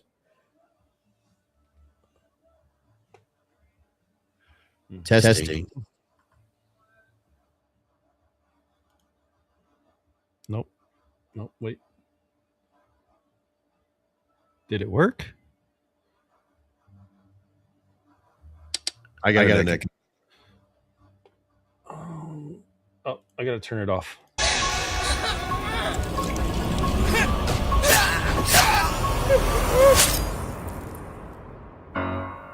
Multiplayer in Halloween is a 1v4 asymmetrical horror experience that pits the residents of Haddonfield against the shape of pure evil, Michael Myers.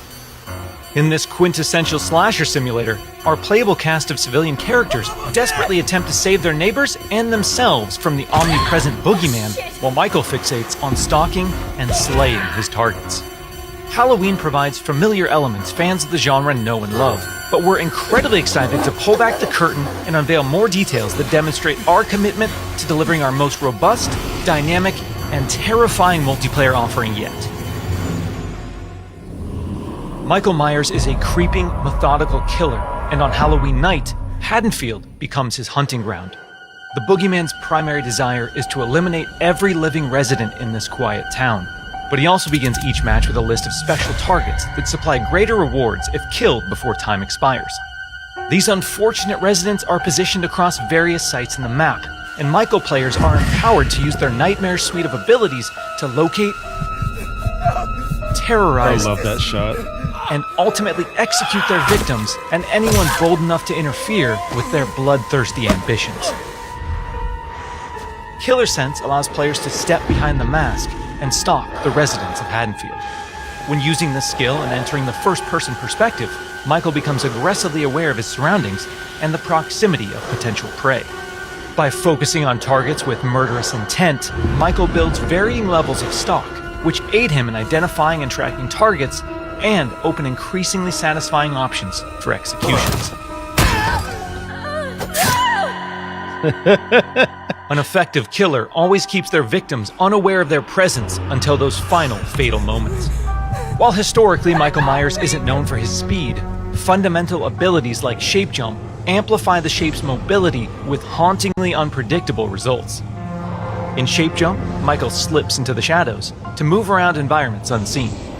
Not only does this increase Michael's base movement speed, but it also provides access to other powerful traversal options, including Shape Dash, which sends Michael lunging forward with violent momentum. Shape Jump is confidently one of the most powerful tools at Michael's disposal, and supplies unlimited possibilities for iconic jump scare moments. Stay cool. However, that potency comes with a few major caveats. our masked antagonist can only enter and exit shape jump while in the cover of darkness or outside a resident's line of sight. The light may provide temporary reprieve for the residents of Haddonfield, but Michael can work to remove sources of illumination by shutting off lights, cutting power, and even catalyzing temporary blackouts. Oh, God! Despite the unquestionable malevolence of Michael Myers, his horrifying homecoming to Haddonfield won't be welcomed without resistance. As the body count climbs and evidence of the boogeyman's presence becomes undeniable, local authorities, residents, and distinct playable civilians may decide to gather weapons and face off against evil itself. Thankfully, Michael knows his way around sharp objects and will have multiple options for melee combat encounters.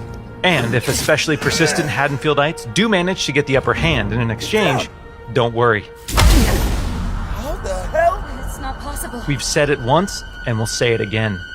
You can't kill the boogeyman.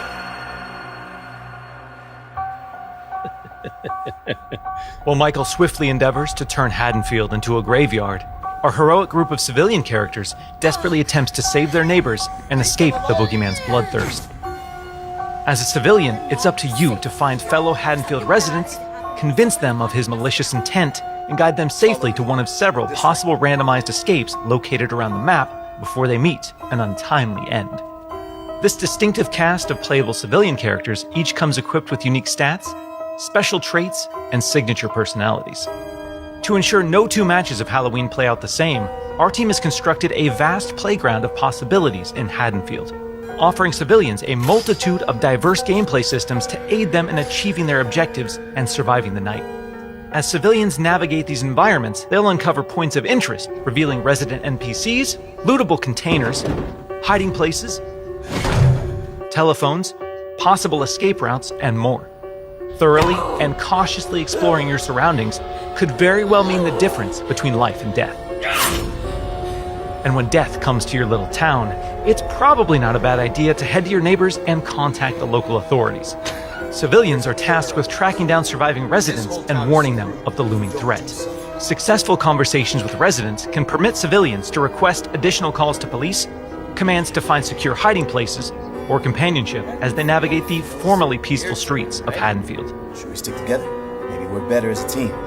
Whether it's a local family friend or the authorities, there's safety in numbers.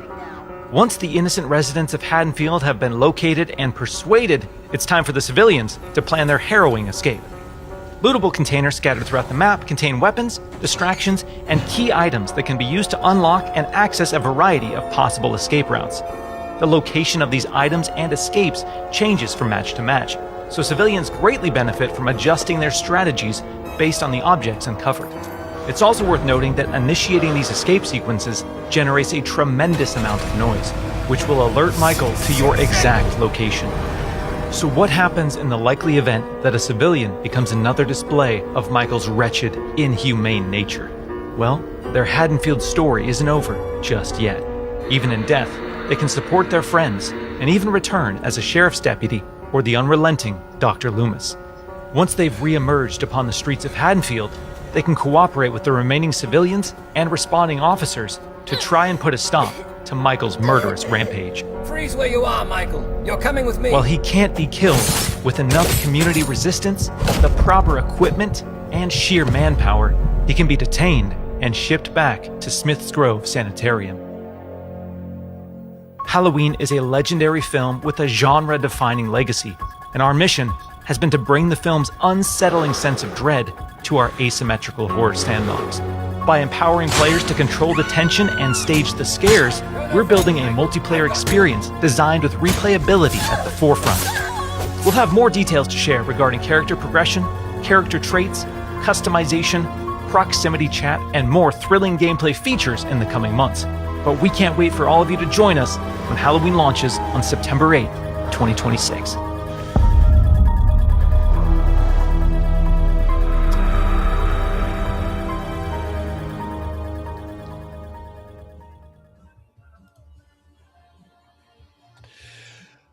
Okay, before I forget, I've got to bring this up with Chris and everyone else after watching this. Okay, Chris, you've been following this, as everyone can pretty much tell. If maybe you have as well. Now, I want to ask Chris. I want to ask everybody else here. Do you think that they're actually going to get it right this time with this game, with everything that we have, and the Halloween franchise? With this game, do you think they're going to get it right? And do you feel like that this is a passion project, Yes. or is it just another cash grab? No, I feel the passion project. I feel it with all the little stuff they're doing, even Yeah. like the Guinness World Record thing. Like that was just cool, just to bring the community together. Like that was just a cool little thing that they did. It doesn't feel like that. It feels like they're actual fans. Now that being said, that doesn't mean they're going to nail it. You and me are fans. Can we make? I mean, we love this immensely. We are huge fans, probably for life. Not probably, most definitely for life.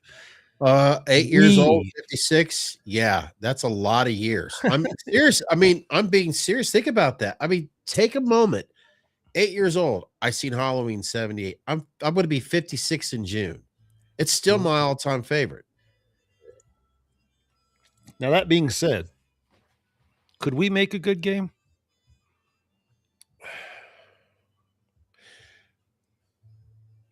I'm You know what I trying mean? I'm thinking about what you're saying there. I mean, as someone who doesn't play games, what could I'm just saying, interesting question. if That's an as interesting question. passionate and as much as we love it, I'm not going to say that we could make a perfect game. I don't think that's possible. Like it's going to have its cons. It's going to have its pros. Hopefully the pros outweigh the cons, but perfection is such a hard goal. I mean, I don't want to hold it to that standard. I feel like they're putting all they can into it, and that's all I can ask. I wonder with these and it's cool as hell that they're giving Michael Myers these powers, which is really cool. It's as for a game's perspective, I understand why they're doing that. I wonder if Dr. Loomis is going to have any special spidey sense as well. I mean, because he could be a victim. I mean, this is just popped as I'm watching this very long teaser. Is it a teaser? How do you look at it? I kind of like. I was like, will Dr. Loomis have any sixth sense about this? I don't know. We'll find out. Then it's because I feel like he could get killed just as easily if he did. I don't know. It's hard to say. I mean, I'm sure there'll be something to make him more powerful, because you have to die and come back in order to gain control of him, which means they're kind of giving you a handicap there. That Pretty being said, the violence on this is. That being said, did you see Loomis run? Loomis ain't ever ran like that in his fucking life. No. Now they need to change that. They didn't have. Let's face it. The budget for the first film, the majority of it did go to Donald Pleasance. They were going to pay his ass to run. Even when he did try to run, it was more of a kind of a hobble. Like he wasn't doing no running out there. We need to alter that a little bit. This sets it up, folks, guys, and if we have okay, folks, are you yourself gamers? Do you have whatever it takes to enjoy this game that's going to be coming out? And are you prepared? In other words, I have to make some decisions here soon. Am I going to go out and spend a lot of money on a PC, or am I going to get the right stuff for an Xbox? Are you prepared to see Chris and I, and possibly you yourself, join us on this long adventure nights of drinking and fucking killing and having a whole night of 1978's our own? You get what I'm getting at. See, here's the thing with Mike's comment there. A couple of months, it'll fizzle out. They're releasing it in September. So we've got enough time before October actually rolls around, I think that's why they're doing it the way they're doing it. I mean, so it doesn't fizzle out because they have time to put more DLCs, more shit behind it, more content to keep it going at that point. I say turn it into a drinking game too. And there's a lot of people out there, man. There's a lot of people that were tuned in just for this PAX thing. I mean, I don't know. You guys are very much aware. They are still on board. They are still moving forward with the Friday the 13th, the Crystal Lake, and the game. And if that's the case, this is exactly almost hurt myself with the screwer. I remember. Oh, that's not true, Mike. That's not true. My girls have known it since they could speak. I hope to God that even if it's just a game, I really hope that Halloween and Friday the 13th or Camp Crystal Lake, whatever it is, I'd like to see that competition because there was like this competition going on back in the day between Friday the 13th and Halloween. Mm-hmm. I welcome it again because it was well, I think you get it. It's a win-win situation. So stir the pot with Halloween gaming right now, whatever, since that's what we're getting instead of a film. And if the franchise for the or Universal is it help me out here, Jason Universe, is that what they're calling it? I think that's correct. Yeah.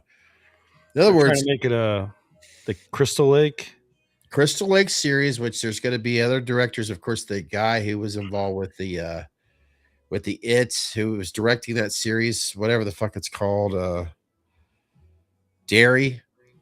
Yeah, that was involved with the they were calling it, or obviously, of course, with the It, the clown, the town Dairy, of course, out of is it Rhode Island or Maine, I forget, but the same individual that was responsible for creating Dairy is going to be involved with Camp Crystal Lake. There are going to be other directors, kind of like what they did with Mandalorian and all that. They've released some actors that are going to be in it.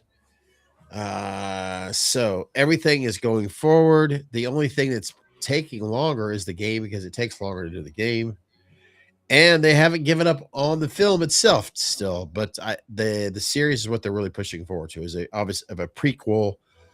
Jason's obviously with Pamela Voorhees, and from what they're talking about, like I thought I heard something.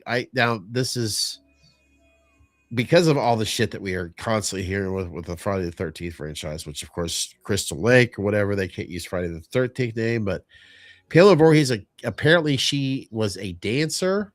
This concept that we're getting now, or she is a dancer, and I guess her son Jason, special needs child. That's how they're doing a little bit of deep dive in the prequel and all that. So, I as a Halloween Myers fan who's always like, you're just trying to be like us, Friday the 13th, as a teenager back in the 80s. Damn it, I'm just welcoming anything from that shit right now, just to have it fun again. You know, that was always the big three. I mean, it was always Michael, Jason, Freddy.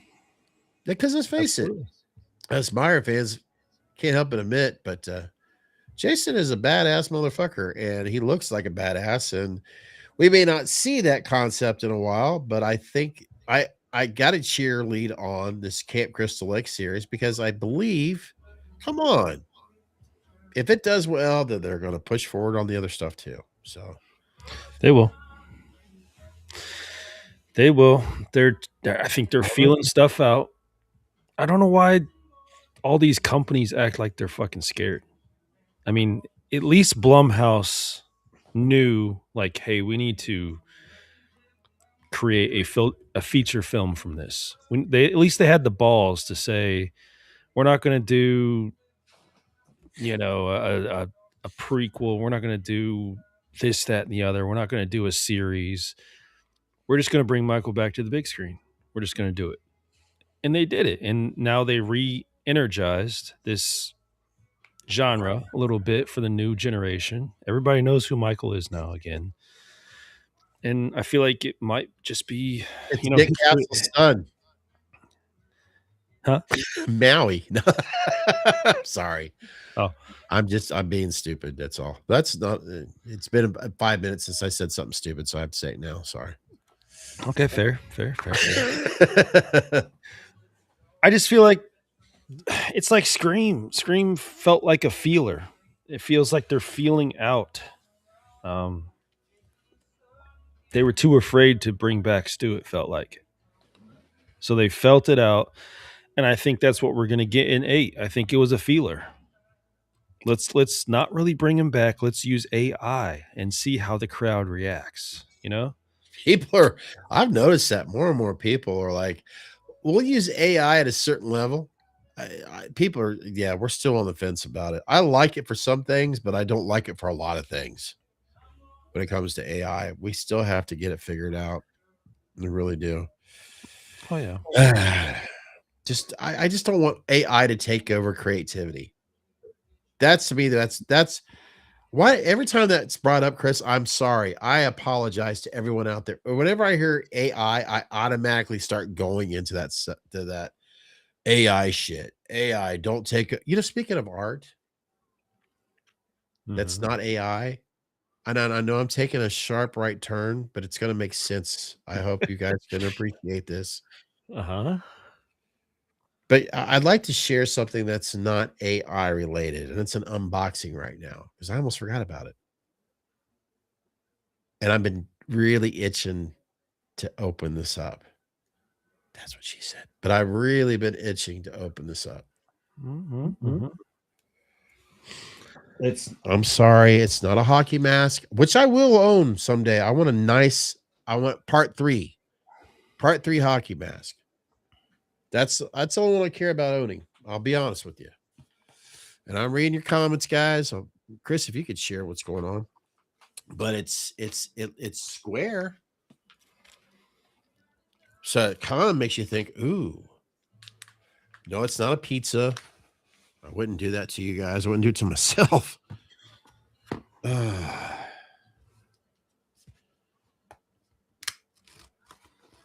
But it's something that it's, like I said, it's not AI related. I ordered this a while ago. This takes me back to when, This takes me back to when I was 16.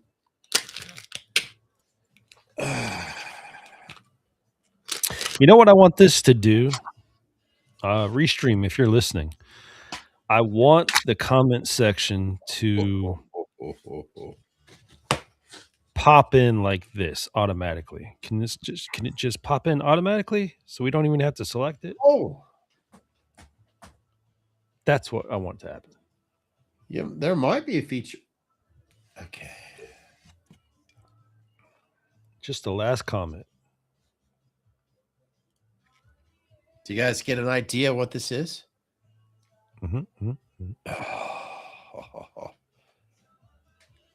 There's a receipt. Don't need to see that. Fuck. Kind of like that. When I was 16 years old, I played the cassette on this religiously. And this is a 40th anniversary limited edition vinyl CD Blu-ray set, the multi-platinum album Expand, remastered, the original LP remastered, CD rare single edits. When I was a teenager, folks, you have to understand, when Live Without a Net came out, I wanted to be able to watch, because it was VHS, I wanted to be able to listen to the audio like in my car, which at that time was cassettes. Now, I'm guessing that I could actually get the audio on a CD, which is something that I wanted as a teenager. If I'm getting that, I am... just imagine you as a Star Wars geek fan, and someone stole your Millennium Falcon, and then they brought it back to you many, many years later. This is kind of what I'm getting. I constantly in my car, this album. There was something about it. I don't give a shit about the Sammy, the David Lee Roth. Look, I love it both. But this just brought out some energy at my time in my life. There was something about it. Oh man. Fuck. And I was so excited when they did this, when they were releasing this. I'm like, are you telling me I could actually listen to 5150 live without a net? And I'm telling you what, if you're just catching on, that concert right there alone, especially as growing up as a Van Halen fan, and when you're a teenager and you get to see Eddie Van Halen on that screen, when he is just like, he's like a god watching him play on that screen. And I watched it constantly over and over and over again. Oh man. So yeah, I'm sorry I'm going on and on and on and on, but damn, I was so excited about this. And how much energy these guys had when they recorded this album, of the stories that I heard. It's just like, I wanted to be there. I wanted to be a part of what was going on. It was just, everything was like lightning in a bottle when they were recording this stuff. I mean, it was just, oh man. And I like the fact that, by the way, folks, if you're into physical media, in 2026, over $2 billion were sold in vinyls alone this year. So physical media is definitely having a comeback. Ho, ho, ho, ho. Yeah. All right. Well, I could go on and on and on. There's a lot of really, I should see, there you go. There's my dedication. I could have opened this up earlier when I had no fucking internet and could have listened to this. Oh, wow. This is like a book. I mean,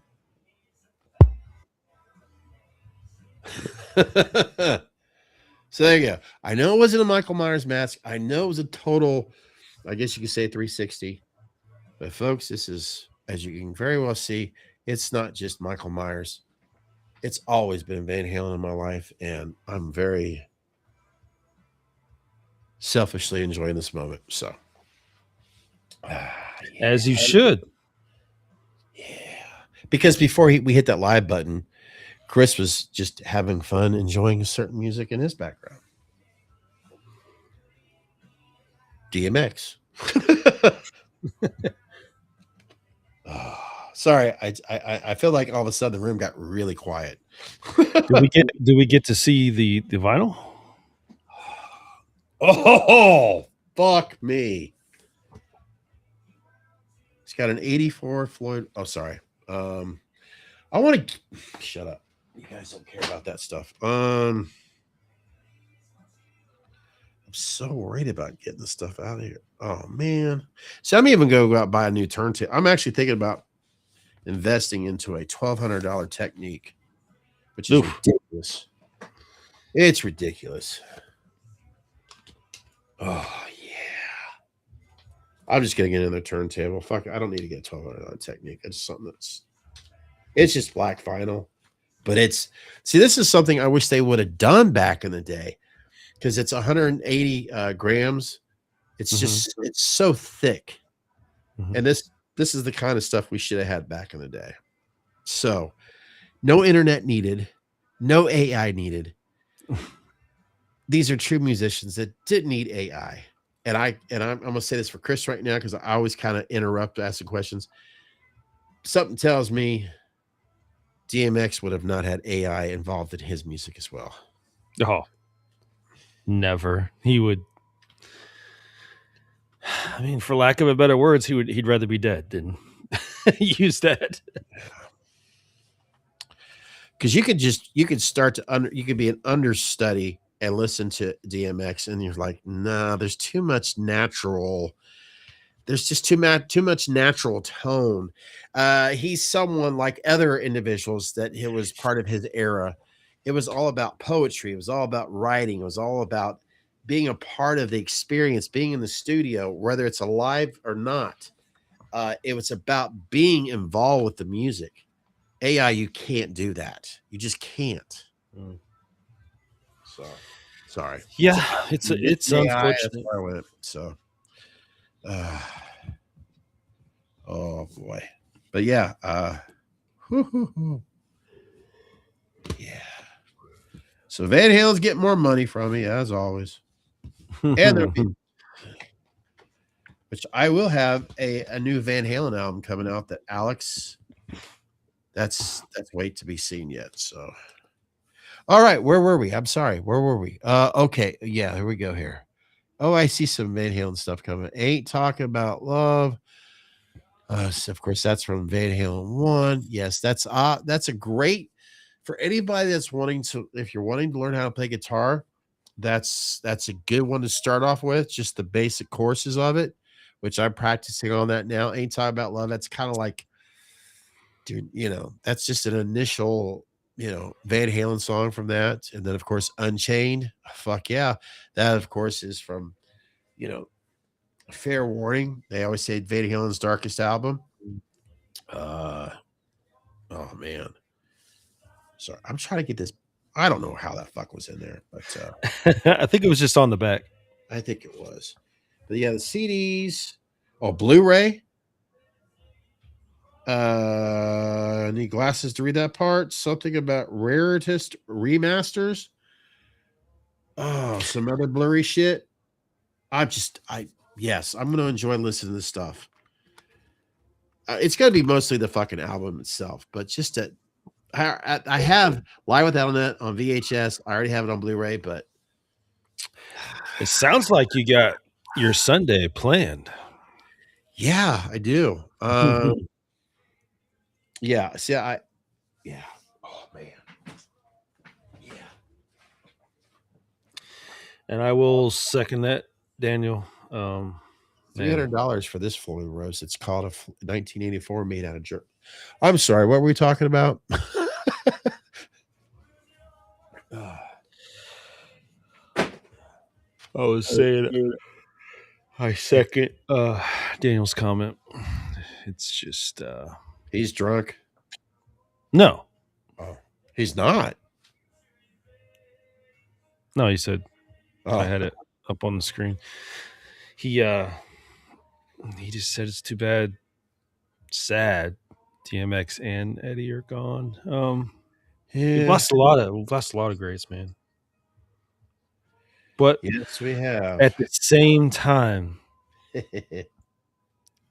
we got to recognize that we had them. That was DMX. That was always DMX's thing. He said, even if I die, 45s. all this is on record. Like I'll never die because so much of my life is recorded. Like you can go and you can experience it at any time. Just go listen to me. I always loved that.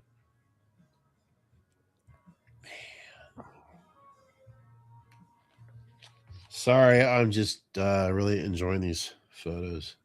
We need to do a maybe a post. These are like from all over the world, photos, from You know what I mean? What's that? Sorry. I said we need to do maybe a post. I feel like some of those old episodes need to be revisited. The top fives, the top five. Oh yeah. Albums. See if our top fives have changed. See what our top albums are. Sorry. All that stuff. I feel like we need to redo those again. It's fun. It's you say that. Get this other thing that fell.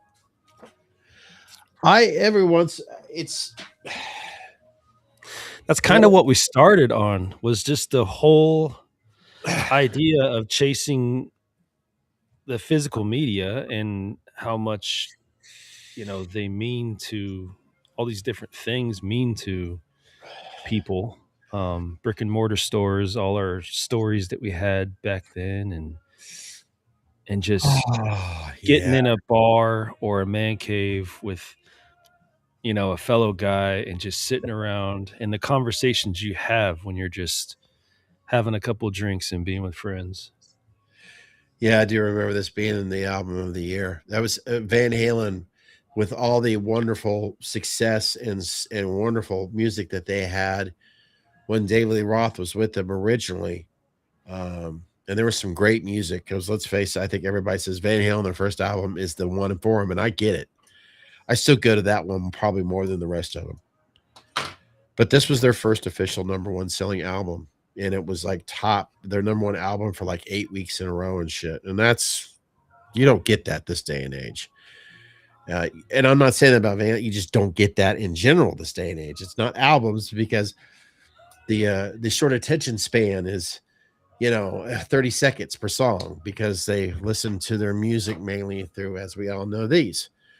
And I brought it up earlier. Chris is talking about what we did back when we first started with physical media, talking about record stores. I think there's hope, because if record sales went into the billions last year, there's hope. In other words, if $2 billion in sales and records, that means there are younger generations that you can't tease about. This is what a record looks like, and this is what it turns to, because there are younger kids that are listening to records. That means they're sitting down what we used to do. They put it on the turntable and they're listening to the whole thing. Mm-hmm. And that's only good for all of us, because that means the music that you like today, it means it's going to challenge the artist to write songs, and they're going to want to put more great songs on an LP, aka album, which is what we need. Think about it. The world's gone to shit, and so has music. So if music can get great again, maybe the world will be a better place again. Oh snap! Did I just make sense or what? Well, here's the thing: these kids. And Michael, I feel crazy when I say that, but because I still think of myself, I'm still a kid in my head. But these kids growing up today, you'd be surprised how many of my girls. I will say that's a proud moment for me. I've always shown my girls good music. Like, they listen to music now. Any of the music they listen to is usually things that I've introduced them to and shown them, because you can't fool kids. Kids can recognize something that's fake or not genuine or any of that other shit. If it's, they don't have music like we used to have. Like, you can pick any genre. The music of today is nothing like back then. There's no heart, there's no soul, there's no nothing right now. Just like you said. Okay. Yeah. We'll say rap. Okay. Rap is not the same as it used to be. There was more heart involved with rap. There was more compassion. There was more. So yeah. Sorry, I didn't mean to interrupt you. Yeah.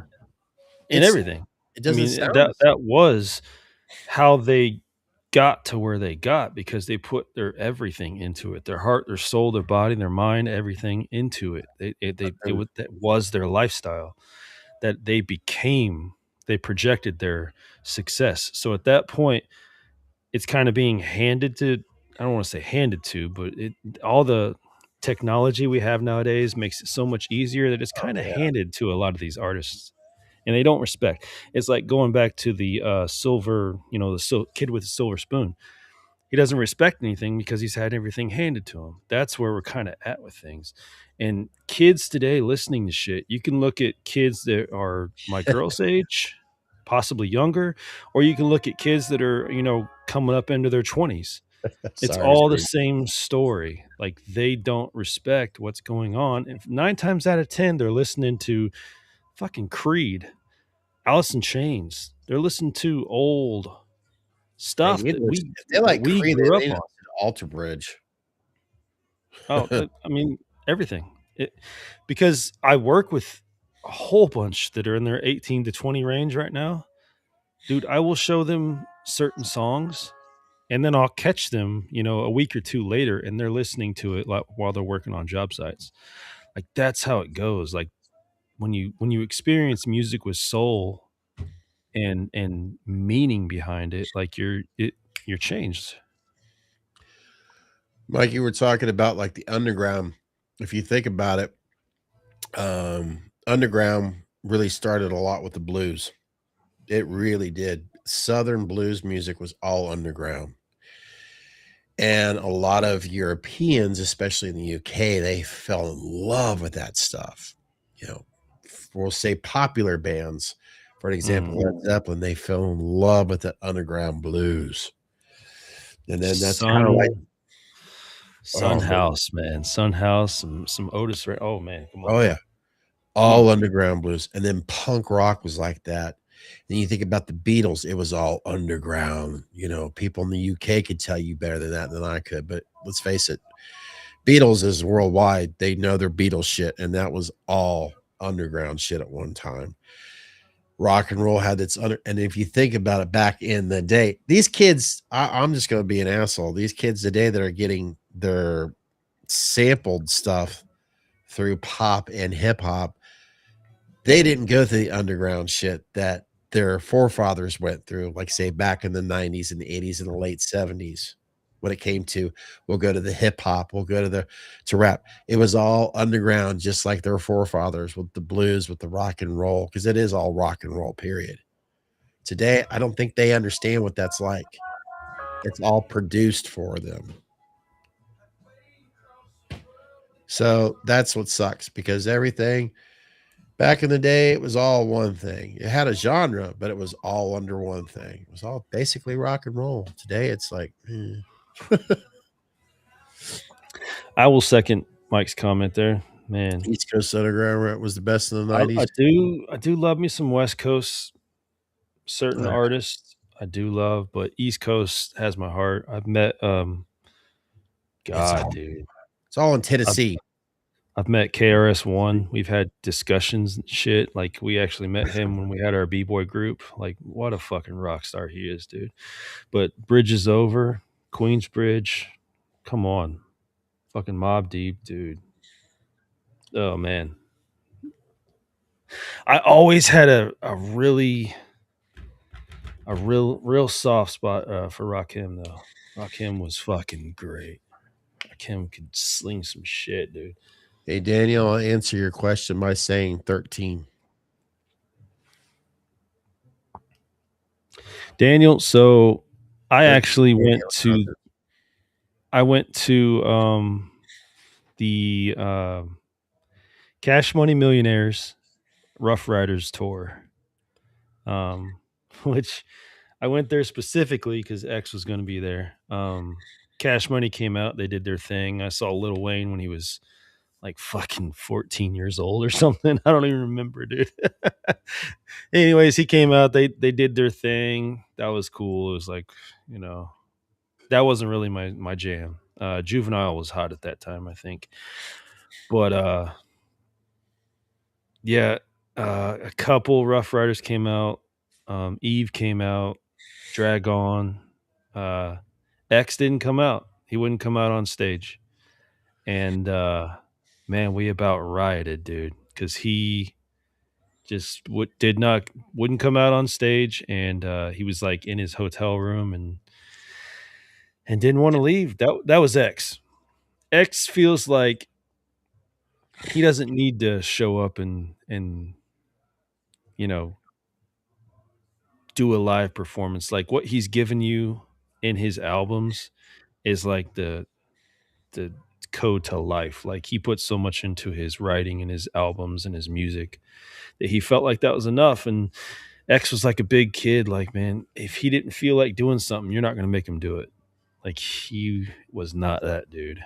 So to answer your question in a long roundabout way, I did not get to see him that night, and I have not seen him live in person, sadly. Yeah, Chris, I was as you were telling this story, I couldn't help but think about what you were saying 5-10 minutes, not even 10 minutes ago, revisiting our past here on the podcast. And I got to Hang thinking, on, wait a hang minute. on. Mike, Sticky Fingers, dude. I love Sticky. Sticky was great. Yes. Yes, I've seen Van Halen 13 times, David Lee Roth, Sammy Hagar, and Gary Sharon. But there was a time here on this podcast, and Chris knows it, and anybody that wants to go down there, it's in the archive, however you want to put it. But I did share an interesting story where I did see Van Halen up in Cleveland. I had a piece of shit car that I drove from Dayton to Cleveland, which is pretty much of a long drive. And there is Mr. Robinson, right there. Or shit, Todd, Robin Todd, 1969. Todd, we will be doing. We already said it. We promised Jake last week. My internet's been out. I talked about it earlier. Long story, but we hopefully maybe next weekend, which we've got to get another guest on here that wants to come on as a mask maker. But cinema shows and shots. Todd has actually been with me at a Van Halen concert, more than I think 2 of them. But the one of them that I'm trying to get to, which Chris already knows, I shared with people here on Me It's the Man Cave up in Cleveland. That Alice in Chains opened up for Van Halen, and I just knew, you know it, when your band, whatever's coming up on stage, I was not, to sum it up, I pissed myself. I deliberately peed myself because I'm not going to miss Van Halen. And I've shared that on this particular podcast. Yeah, we got that on wax, as they say. Yes. Mike, please tell me you're a Wu-Tang fan. Please tell me you love Method Man. Please tell me you love Nas as well. And we can be friends. Todd, you ought to check out. Man, Nas is still killing it. Nas is like 60 or something like that, dude. He is still killing. He's still dropping bangers, man. I love Nas. And Todd, you should, if you haven't seen, Chris shared a really good. It's, what would you say, Chris? 3 or 4 minutes where they talk about the Halloween game that's coming out in September. It looks like it's going to be a lot of fun. So yes. Yeah, Wu-Tang Clan. I was about ready to. I didn't even. I barely looked at that. I knew he was going to say that Wu-Tang Clan ain't nothing to. F. Killer Bees. Star. God, I miss that, man. That was, man. If you think about the 90s, dude. I think of grunge in the 90s. Todd thinks about DJing in the 90s. Grunge, rap, hip hop, MTV, wrestling, the Attitude Era and wrestling, movies, VH1 classic. Oh my god, dude, that was, oh shit. 90s was the golden era of almost everything. My Van Halen. I interrupted. I did an unboxing, Todd. I interrupted so much time. I did an unboxing of Van Halen. It's 11 o'clock. That's what I was trying to get at, and it's my fault.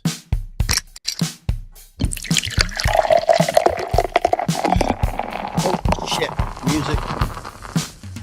What the fuck you drinking? Like it better from this, right? What the fuck is you drinking? It sounds better from that. It sounds better from that. Oh yeah. What the fuck are we drinking? Today's video is sponsored by Really Good Adult Beverages. That's right, the kind of beverages that makes you feel proud to be an American again. Kentucky bourbon, there is no other bourbon. Adult beer spirits, what is your favorite adult spirits? Only available. The only other one is a whiskey with an E. It's the only other acceptable option. Weller. Wow. Weller Foolproof. We're going with the old store pick. Yeah, boy. April, May. I got 3 months until I open that State of bottle. mind. Nasty nose. Nasty nose. Man. I love that dude. Gonna have to kill some more time. Illmatic might have been one of the most perfect debut albums. Good God.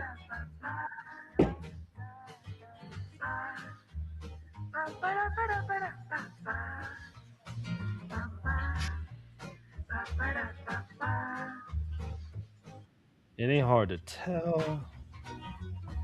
Come on.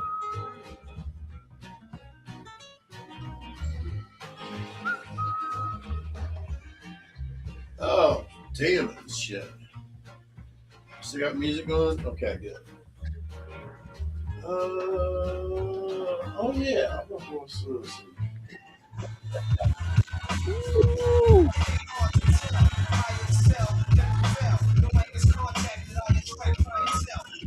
Oh my God.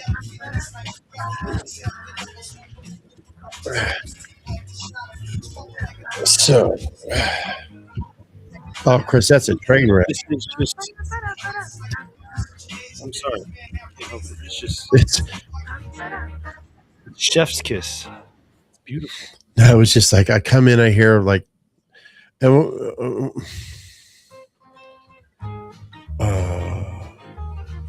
still going with Four Roses because I don't feel like going out to the bar, which sounds weird. And I'm going to go with another War Pigs. Yes, it's not Blinding Light, but it's the other that was in the 12 pack. Yes. Is anybody keeping up with this? Are they still drinking their? Hey,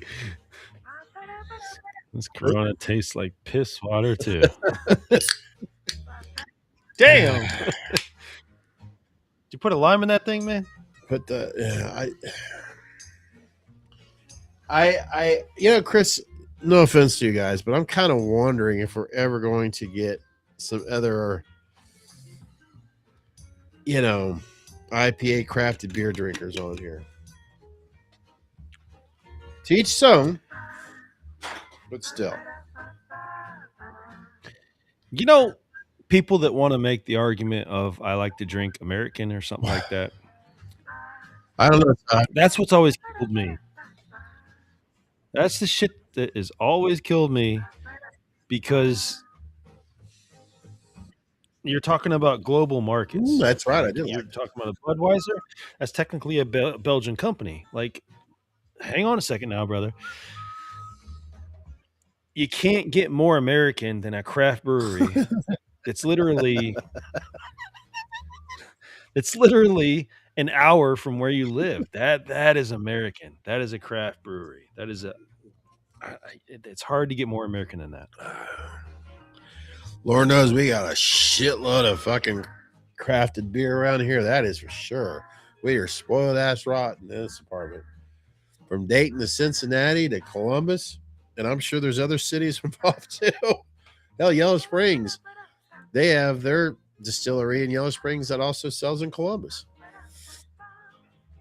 But God damn, MH. I don't know. That's the second time we brought up piss water, and you love it both times. I gotta believe it. I gotta believe you love the piss water. I don't know what's happening. I'll tell you what, guys. I've talked about this with Chris, and I'm gonna let you guys know right now. It's gonna basically be the same thing, but I'm gonna take the bar downstairs and really make it the craft of the fact that it's a bar. It's hinting. I'm also going to share whatever it gets to the point of documenting how it's going to be a remodel, an improvement. But every once in a while, I want to go on there, just like we do on here, because it's a bar theme, of just like going through reviews of. I think I'm going to go with reviews of different local beers around here and all that other shit. And I can just see it now. People go on and leave comments like Daniel. Well, I don't know, man. I like my piss water or something like that. I keep on telling myself I need to at least start doing at least one beer review on there just to get the fucking thing, the ball rolling or whatever. Because I feel like, I don't know, I just want to try to start itching in that corner other than, the bar downstairs is like, okay, I'm ripping up carpet and putting furniture in here and shit like that.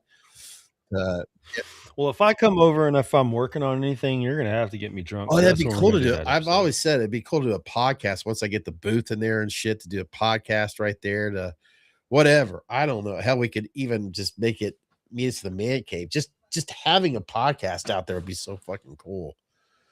Doing that sort of thing or whatever.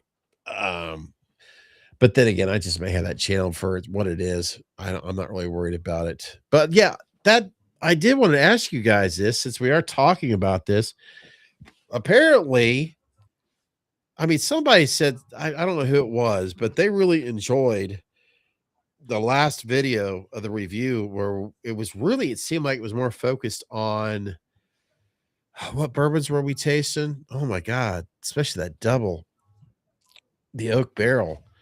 Peerless. Yes, the Peerless. Somebody really liked those. What do you guys think? Do you like that stuff? Because I mean, we definitely would like to do more of those. There's no doubt about that. I mean, we could put that on Sounds and Spirits or whatever. But man, I was gonna, Chris. I forgot to tell you, I actually uploaded on this channel. I was gonna upload on the other one. I forgot to. We got tons more we could do. I mean, there's bottles back there. Mikey guards those bottles. See him back there? He's poking. But I'm trying to figure out how to do that with the bar downstairs. How am I going to do other than, documenting on how it's being upgraded and all that? But I'm just trying to figure out, do I do beer reviews? But I don't know, Chris. I don't know. I'm not even really worried about it, to be honest with you. I'll tell you what you do. You do whatever the fuck you want to do. It's just so much easier just to turn into a bar and leave it at that. If you don't remember, then it was a what? Something about a good bourbon.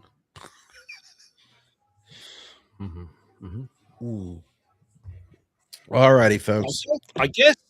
Go ahead, Chris. I guess I'm gonna have to wait for Todd to come over to your place. We're gonna have to make it something like that because he's never coming to mine. He doesn't like me. He thinks I stink. Apparently, I don't know. Well, Todd doesn't like going north of Springboro. Gosh, Springboro's like an hour from me. Oh, he just does. What are we gonna do then? We're gonna have to meet him for beers down in Springboro. Is that what you're telling me?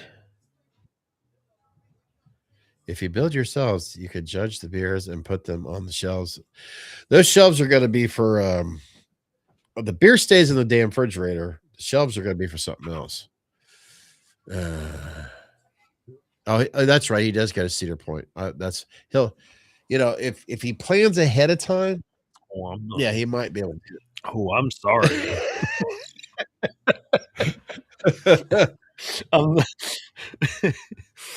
Cedar Point in my dick. I don't know. Oh, Cedar, did you actually hear Cedar Point was on fire tonight? No. Yeah. Are you serious? I've been busy here. I really don't know. Oh, yes, you could come up there and see his chickens. That is for sure. Chickens, geese, and you can go up there and try to stop the rooster too. You can even have a few. Would you guys? It's up to. I mean, Todd, you're busy and all that. Would you guys like to see a couple other guests join us or whatever? I know. I'll tell you, Chris. What do you think? Should we send out an invite to any of these individuals that are on here right now? You know what? MH is tipsy. We have done our jobs. We can retire now.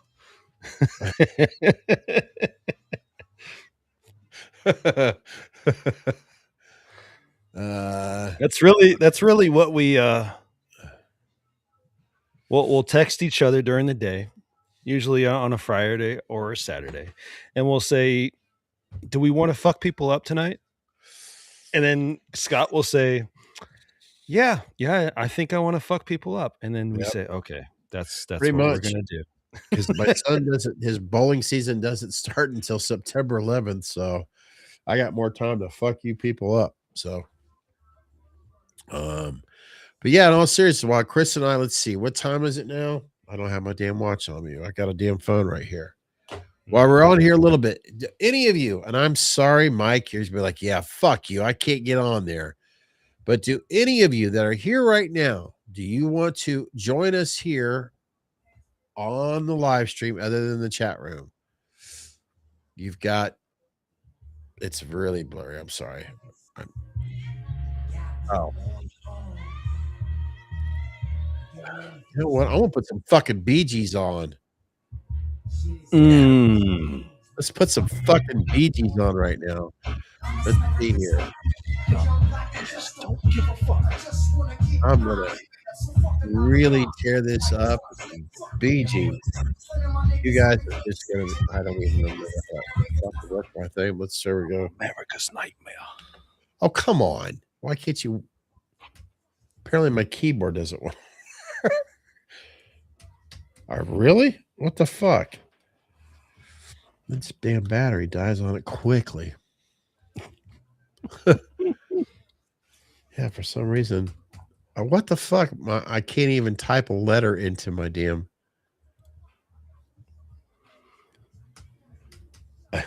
What the fuck? I love how ferociously you're hitting that keyboard though. B.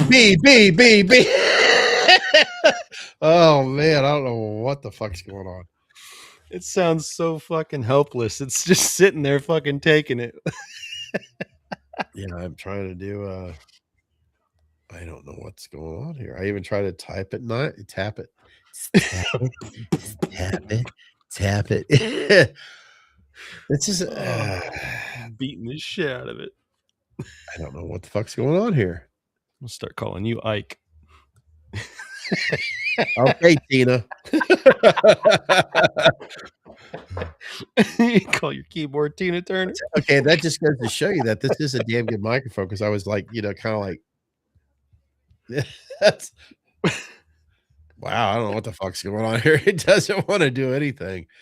Yeah, Crow. There we go.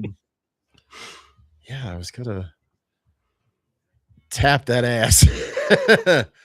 Okay, I would join you, but Restream won't let me. Mike, I don't think anybody's gonna let you in here. Oh god. Okay, nobody wants to join us, Chris, other than Mike, and he just doesn't. For some reason, it just won't let him. Mike, I even said I could give you a call, and we could do it that way. Do the voiceover on this stuff or whatever. Unless you want to tell me I'm a big piece of shit, we can just keep that to text. There we go. That reminds me, we were talking about men's mental health. Mine is fucking stellar.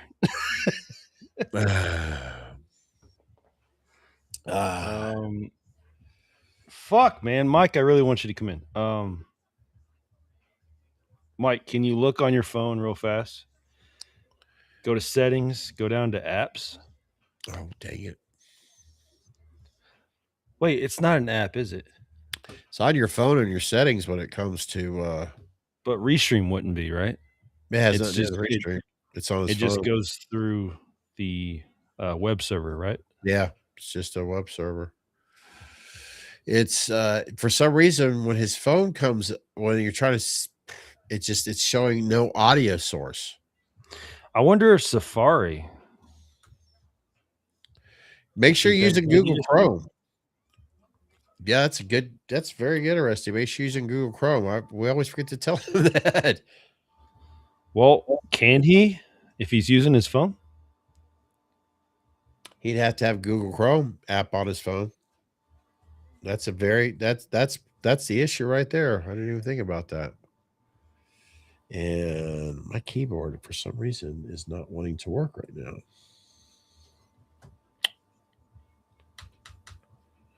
That's very strange. Okay, Mike, are you there?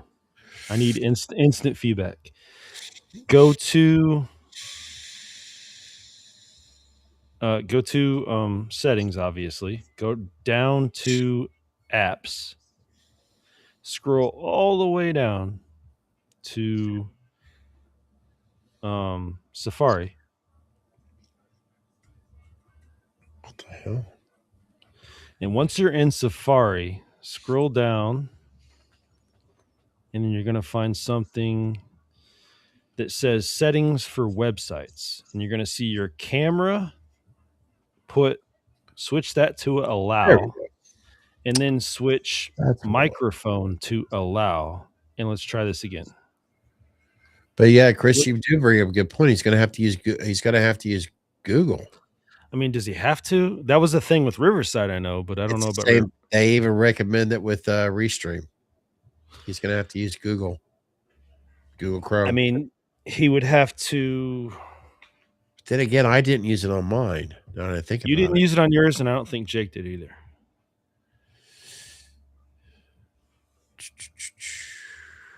So, Mike, let's try that. General settings. Go down to apps, and then scroll all the way down to Safari, and then where it says camera and microphone, switch those to allow for websites.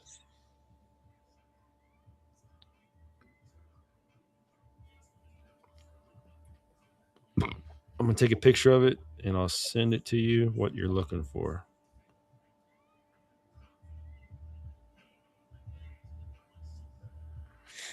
And Todd, if you are still there, you're more welcome to click onto that link if you want to join us.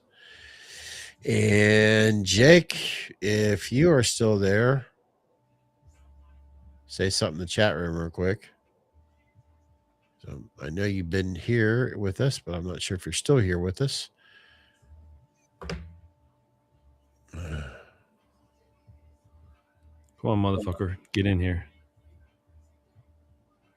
Don't fuck with me. Don't fuck with me no more. Don't tease me. I don't appreciate it. I was going to say also, Mike, do you have a laptop or is it just your phone that you use?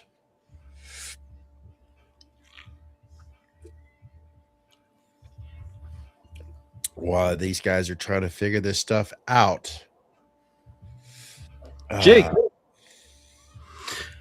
let me ask you, my friend. Oh, hold on. Go ahead. I just wanted to ask how Jake real quick, everybody. This is Robin Todd from 1969. Hey, there he is. I joined you on my PC, but I'm actually putting together an AI unit, so it's going to be have my own local LLM. Oh Jesus, that's a lot of acronyms. It's got a 16 gig video card on it. Why don't you show me that phone? Well, because I'm not. Hey, Todd, can you get your Bluetooth sets? Nah, they're upstairs. Okay. I can't be on here for long anyway. We just got back from the. Let me see video. Can I flip it? No. Take your photo. There we go. Facing back. There it is. Okay. Hey, that's the Omen. All right. Yeah, I think I'll talk later. Yeah, the only problem is I couldn't fit my DVD drive in it, or my Blu-ray, so I had to get an enclosure. Nice. There's Angus. Oh, it's my advice to you is use the headset. You get the echo right now. Little baby. You got the audio. There's Winnie. Oh, they're all excited. Oh, they're Jesus. This is actually a good thing. It's Todd. Well, Todd basically all sorts of stuff. He can later on, Chris. I don't know what you spend on this, but if this is something that I would recommend for gaming and all that, I'm trying my best to say this when I hear my echo. Yeah, I'm trying to get I don't have my set down here. Damn it. Okay.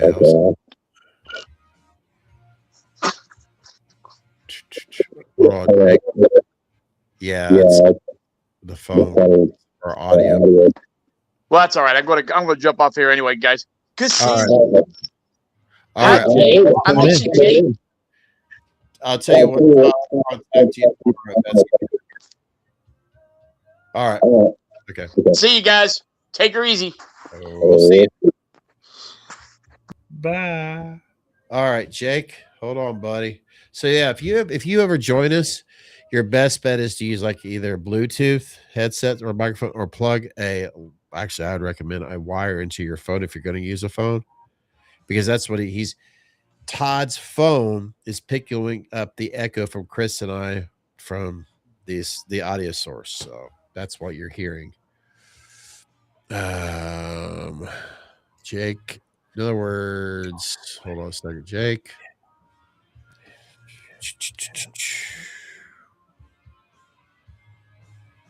Wait, Mike just texted. Maybe he's got it figured out now. I don't know. Mike, see if you can reuse that same link. We haven't changed anything. Yeah, you should be able to. And Jake. In other words, I've sent a Jake an email. Oh, shoot.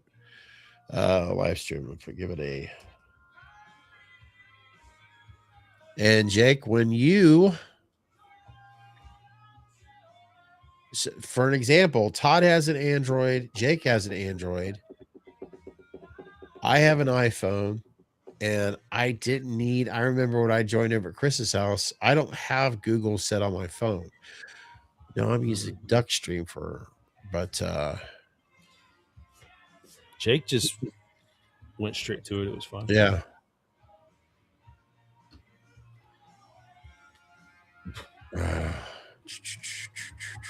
Like I said, you could always allow us to call you, and I could just do the audio thing through the microphone or through the my interface.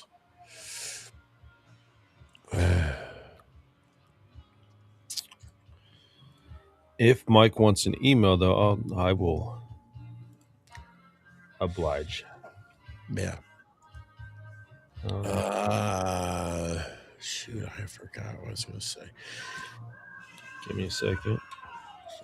Let me work my magic here. Mike, do you have? I know I asked a minute ago. I'll ask again because you're probably busy trying to focus on doing this shit. Do you have a laptop, or is it you just using your phone, or did you answer it already? Oh, my bad. Do you need his email? Actually, Chris has got that. If you sent that, well, I know you did. It's already sent. Yeah, you sent that to the group text. Your link's right there with that email. So that would be my advice to anyone out there. Wait, change those settings first before you try it again. Make sure that the camera and the microphone both have access. Or if you just want it to be just the microphone, just make sure that has access.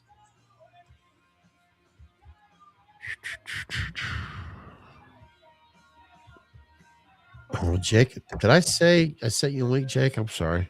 I don't know if I did or not. Let's see. Okay. Fuck, we're allowed up to 10 guests. Anybody else want to come in? MH, what do you feel like? Daniel, you trying to come in? Fuck. Yeah, let us know. It's a party. But yeah, if you do not want to have an echo, my advice to you is to have like a headset with a microphone. That way, is all it's doing is like when you use your phone, it's it's basically capturing our audio. That's why it's getting an echo.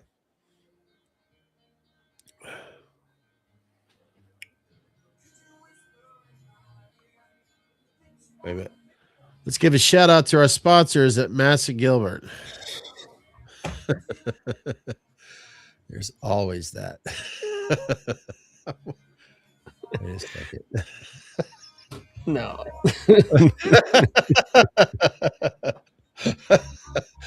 Mass and Gilbert, freshest made simple. Oh my God. I can't believe Andrew went along. He was like, I'll bite. If he was a fish, he would have got pulled out by now.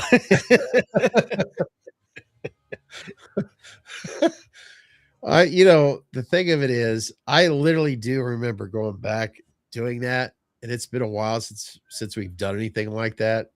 I'll be brutally honest, but Chris could tell you it was. I mean, I think you could tell it was all just one take. Now, granted, of course, I edited certain clips and all that, but it was in the middle of a fucking episode. Yeah, we were actually having a like serious conversation, and Scott was just like, "Hey guys, get that not so fresh feeling." And I'm just sitting there.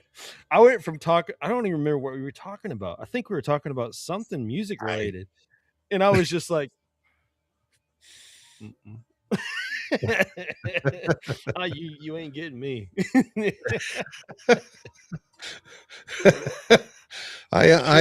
Andrew was like, I guess.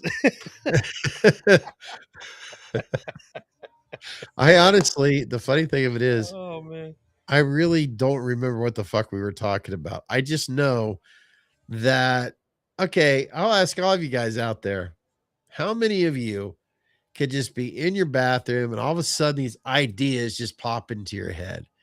And I cannot be the only one that they can honestly say, no, you're the only one that does that. Fresh. And I just, because I knew that during these podcasts, I'm always thinking of these content creators. And I'm not saying his name as a bad reference, but Steve-O has recently gotten shit for doing too many ads. Really? And I see all these other ads. It's always the same fucking ads. It was, of course, on the liquid death. And, that's funny. What's that? I put it up on the screen. And there's always these same ads. It's even if they're like websites or having your own. Do either one of you, Andrew or Chris, do you ever get that not so fresh feeling? Yeah, I guess. Well, thanks to our new sponsors, Mass and Gilbert. Yes. Mass and Gilbert. It sounds a lot like a Mass and Gil, but it's from Mass and Gilbert. Basically, they will leave you feeling, fresh and clean. Yes, they're dedicated to basically affect a formula that cleanses you with some irritations down there. You know what I mean? Yeah, it's a comfort, glide strip with the flexible neck bottle. No one ever said it's comfortable and easy to use. Mass and Gilbert. Freshness made simple. I don't know where we went.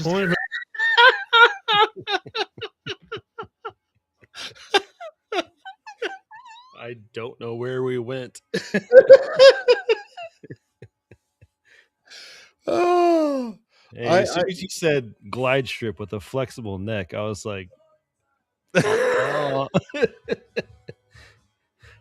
bro. I feel it scares me. I sometimes feel like, what is this fucking idea is going to pop into my head again?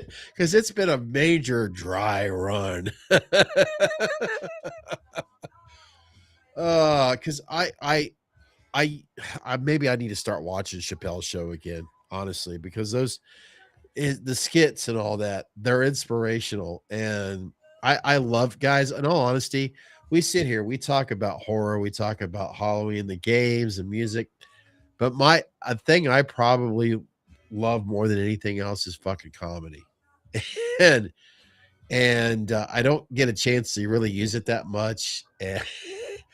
And I just can't help it. There's this little demon inside of me that just wants to create these little comical shit every once in a while on here. We need to just do that because we pretty much just do our work week, guys, and we log in here to have fun, hang out, and you know, be in a good atmosphere, and then we go back to our 9 to 5. It's kind of what we do. We really haven't done anything like that again, and those have to be posts so that Scott can edit them and stuff like that. So yeah, maybe we need to set some time aside to have some fun with stuff like that. Because people, I don't know why, but I forget who it said, but somebody thought that the last one we did, well, it was with the bourbon review and all that. For some reason, they thought it was hysterical. And the thing of it is, Chris actually has a natural vibe, a tone, a way that he says things, the way he just that is. It's always easy to capture something comical about it. So, were we? Let's see. Were you tipsy? No. On all honesty, no. I'll be honest. I was taking a shit when I thought of that. A lot of transparency that goes on around here. That's for sure. And that's the other thing too. I'm going to bring this up because, as you guys can very well tell, this Meet Us in the Man Cave, it's not one niche. It's not just Michael Myers stuff. It's not just this or that. It's drinking. It's people hanging out, shooting the shit. And I get so sick and tired that when I try to do my homework, my due diligence, what can I do to help Chris and I out when it comes to getting your attention? And YouTube is always talking about, well, what are you doing? You guys aren't, in other words, not us in general, but what is it that you're doing that's going to sell an audience? In other words, they're always talking about a niche. Okay, I respect that, but at the same time, it's too fucking boring to just focus on one thing. Life is just not a niche. That's impossible. Yeah. And we kind of did that to ourselves, honestly, because when we were creating this, we wanted to make it just people that wanted to hang out with us. So it can't be on one topic. It has to do with coming down to the man cave and being with a group of people and just talking about whatever you feel like talking about. It's all the subjects of, you know, what would go on in the man cave or a bar. That was the so we are kind of our Achilles heel on that. But if we were to sacrifice something and be a niche channel that only concentrated on one thing, then we've lost the whole identity of the whole thing. Yeah, I mean, exactly. I get it. There's guys and there's people out there you want to see the Myers stuff, and I respect the shit out of that. I do. I mean, shit. Look behind Chris, and you see salt and pepper mix up of myself too. We love it too, but that's not just the only thing that's us, and it's not the only thing. It's about you as well. I mean, I see it constantly. Chris sees it constantly. We can talk about Myers stuff. We can talk about Friday the 13th. We talk about fucking piss water beer. We talk about let's see, we're gonna try again. You see, fingers crossed. We talk about mental. Oh my, he was there. Is this? Oh my Look God. at that. Look at that. Yo. Holy shit, we have QC. There we What's up, go. boys? Mike in the house. Oh my God, it's an honor. What's up? It's another thing that's new. What's up, buddy? Hey, how's it going? Hey, we're doing fucking great, man. How the fuck are you doing? Better now. Well, you know what? Hell yeah. We don't need to get into the hiccups. We'll talk about. Well, he's. Folks, you guys recognize him quite a bit in the chat. We call him QC, quality control. We've called him what is it? Maggot Mike. We call him Mike. Okay, Michael. We'll call him Everything under the Mike. sun. We got it figured out. So, Mike, what is it about? And I'm not trying to talk about us, but what got your attention to meet us in the what got you to meet us down here in the man cave? That's interesting.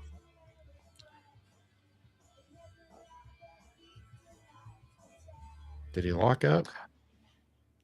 Oh no, he's good. There. I see him. Yeah. Just take. Yeah, it's probably Wi-Fi stuff. You guys there? Yeah, we're here. We're here. All right. Yep. We're here. Yeah, connections. That's- Honestly, the bar downstairs was really got me started with you guys, to be honest. Nice. You know, watching Scott unbox.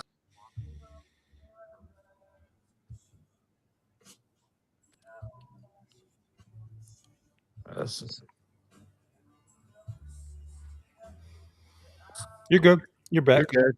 We understand. I think everybody out there gets it. It's Wi-Fi shit or whatever. We get it. Well, thank you. I'm glad that he's. We'll catch him. We'll catch him. I lost my train. Oh yeah, it's niche. It's the boring. Just focus on the one thing and all that. I understand that eventually you can expand. You can eventually get out of that box because people start following you, not the product so much. Well, as much as Chris and I would probably love to do this full time, and we would.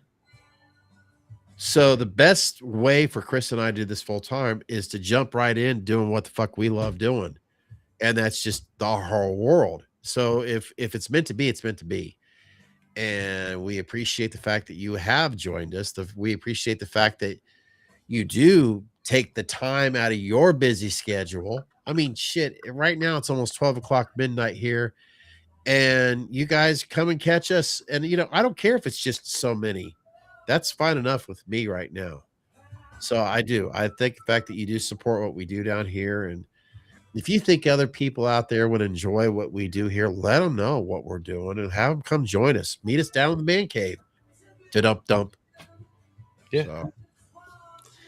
Couldn't be more simple. I mean, it's right there in the title. Me and Scott, it all goes back to a long time ago, having a certain conversation of what we wanted to achieve. And I really feel like I'm proud of what we did. Honestly, the community we built, I think I remember a long time ago, you told me people subscribe, people do this, that, and the other. People become fans based upon maybe one video, and they expect you to do the same shit over and over. But it doesn't mean anything unless you've actually made a connection, and once you make a connection, you have a lifelong subscriber. Yep. It's like people can just see something and make a gut reaction to subscribe, and then not like your shit 6 months down the road and unsubscribe. It can happen, absolutely. But if you've actually made a connection to people, I feel like that's so much more meaningful, and it makes sense. I mean, we're here to try to build on the community, like the community that we love. We love the horror community. That's really what this channel kind of really goes by. We get into all sort of other topics, but I mean, we're just two guys that really want to just hang out. It's what Chris is talking about right there. I can remember when we were at HorrorHound, and Chris is with his wife and his daughters, and they're going up. They're waiting in line to get their signature from Johnny, from Karate Kid and all that. And I'm just standing there. I'm just hanging out. I'm not complaining. I'm enjoying myself. I'm there in the moment. And somebody walks up to me, and I apologize right now. I can't think of your name if you're actually watching now, but it's an individual who's been following us here. And he says he's seen us here. The last time we were at HorrorHound, he didn't want to bother us. That's so crazy. Yeah, and he just came up to me. I'm standing there with my camera, the gimbal, introduced himself, and he said he's been in the chat and all that. And he really just enjoys what we've been doing here. And we're talking, we're enjoying the conversation. And anybody that comes up to me, if they mention something from the past or the present, I kind of feel I get it. All of a sudden I feel speechless. Like I don't know how to respond to somebody like, man, I've been watching you and all this, and I do appreciate it, but I kind of feel like, oh man, I don't know what to say. This is kind of weird. Somebody's liking what he says. When he mentioned Chris, he's like, yeah, I'd really like to meet Chris too. Chris is standing in line. Like I said, he's waiting to get an autograph.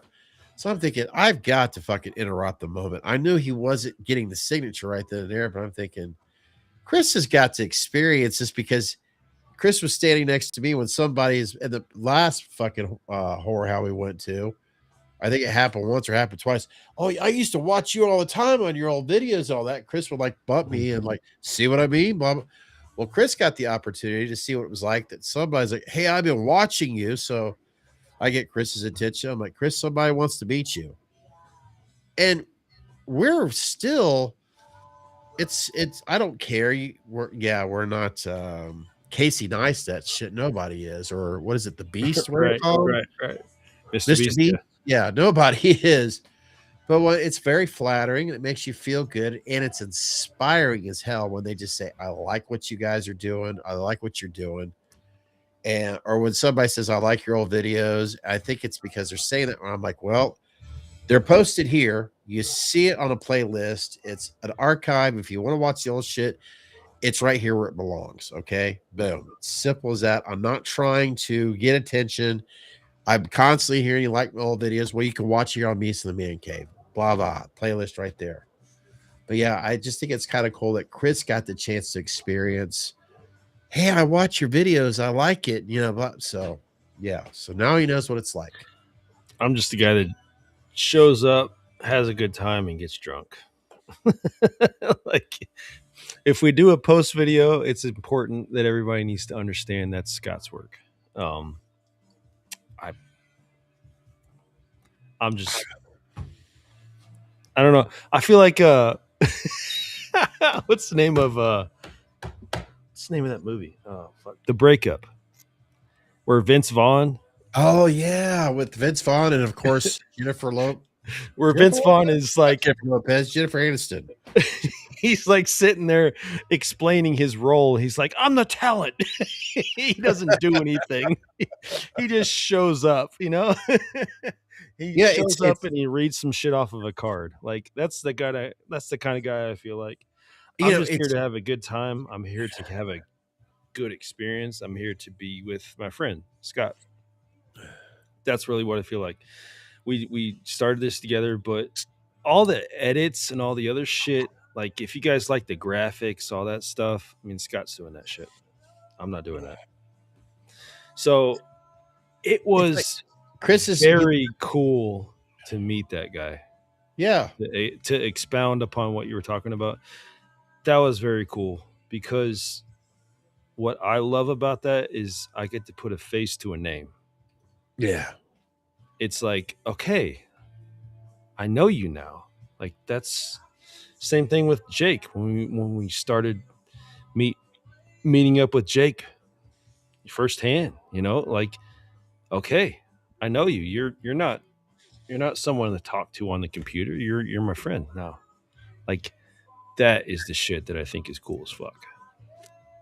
Yeah. Jake, it's with Jake, it's so because we are so used to connecting with him without YouTube, without social media. And it's getting that way with Mike, even though unfortunately his internet right now is weak, and we get it. Don't blame yourself, Mike. Mike contacts us through text, through our phones. He doesn't contact just like others do as well.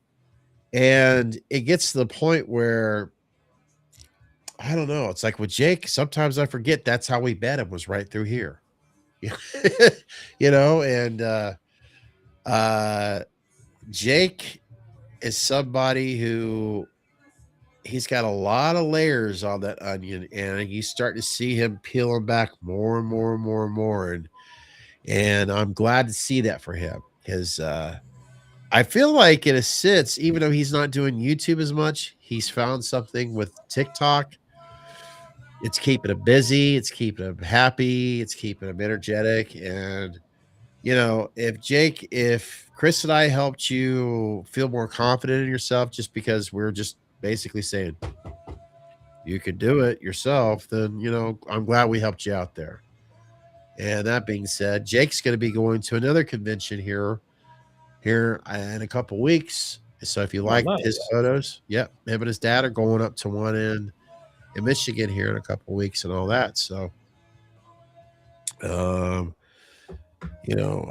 so if you like, Jake's always meeting people. He's always very brave on meeting, the people that we've watched and all that. In fact, I got to thank Jake again. He gave me some advice, even though he probably didn't realize it at the time. And I'm going to share it with you now, Chris. We have obviously HorrorHound coming up in September, Mask Fest and all that. It was so obvious. So what I'm going to do when we start seeing these people pop up on the list for HorrorHound in September, I'm going to see if they have an X account, because a lot of these people go through X. I'm going to message them through X, because guys, here's this. Oh God, here's a cool thing about Tyler Main. He seen that I had a camera that wasn't a phone, and with the room that we were at were a lot of individuals for like Scream and all these other celebrities. They do not allow you to have a camera, a recording camera like what we're using right now. Chris is using what I'm using. We're not allowed to record. Well, Tyler thought at the one moment in the time when obviously he cited Zach's photo of him, Tyler Main and all that. And then there's the photo, because you do the combo that you pay for the signature and then the photo op. Tyler didn't know if we were going to use the photo, if we were going to use the camera, this camera right here. If I had known that Tyler didn't give a shit about it, I would have recorded that moment where we're getting the video, not the photo, but the video. And I started thinking, holy shit. What if I would have had the opportunity to sit down and actually have a conversation, or Chris and I had a conversation with Tyler Main while it was recorded? So when they start gaining that list for September, I'm going to start DMing these celebrities and asking them, more or less say, hey, we do a podcast based on the Man Cave. Would you be interested in doing a interview with Chris and I at the HorrorHound? I don't even pay the extra, because we're paying for the autograph, right? Well, I'll throw the extra $40 or whatever to do an interview with, let's say, oh shit, Nick Castle. I know that's asking a lot, but it doesn't hurt if I don't ask. And apparently X is the way to do it. So thanks to Jake, that's what I'm going to start doing. Fingers crossed. You never know. Somebody's going to say, yeah, I'll do it. So that's my goal for September's HorrorHound, is to actually get an interview from these people or someone. One person is all we need. Yeah. Scott, if it wasn't for your Bar Downstairs podcast, I would have never started. Well, I appreciate that, guys, but I appreciate the love, but let's face it, I just introduced you to what you're doing, and you're seeing so many out there like Chris. Chris is beyond what I am knowledge when it comes to that. So that being said, Chris, please continue. I was just going to say, I mean,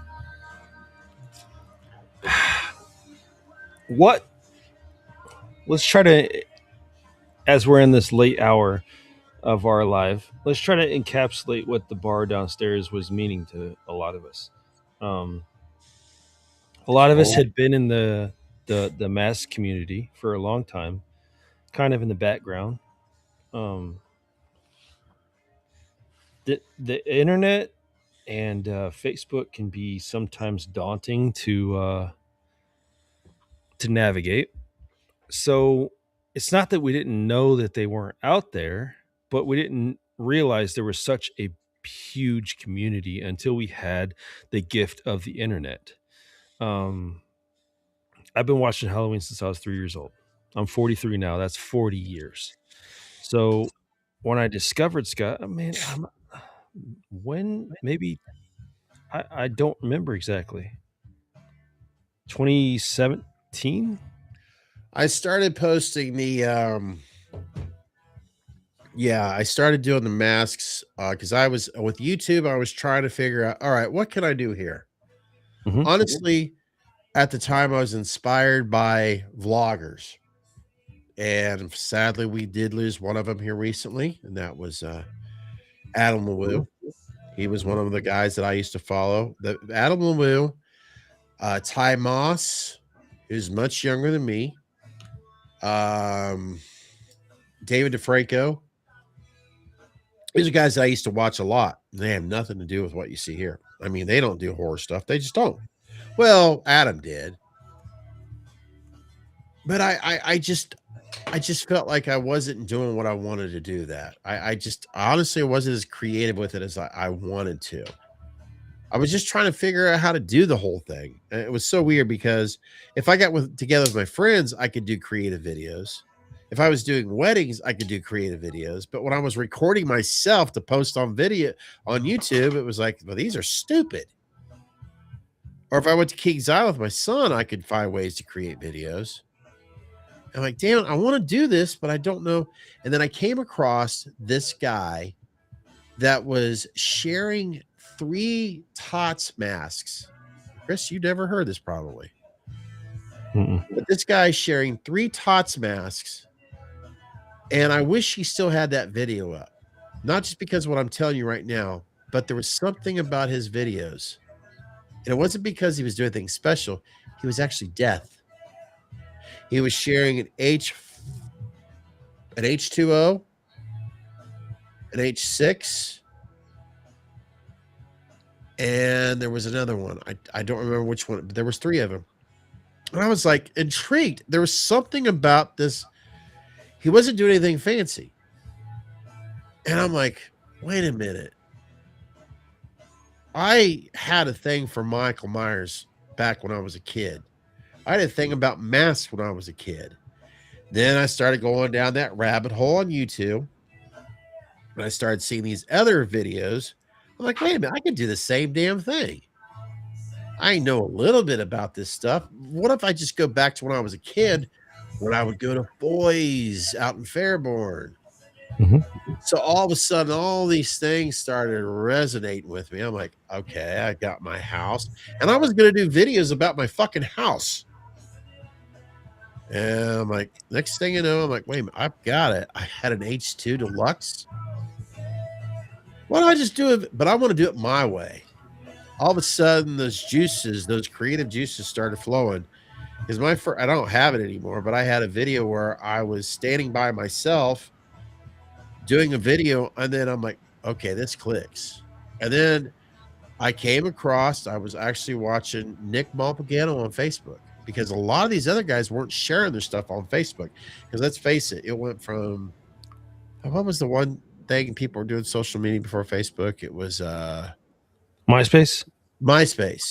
Yeah. See, I'm a visual guy. I don't do the forums and stuff. I mean, I knew a Myers Net and all that, but it was kind of like, Nick Malpagano. In other words, instead of I was by I had to read a book by pictures.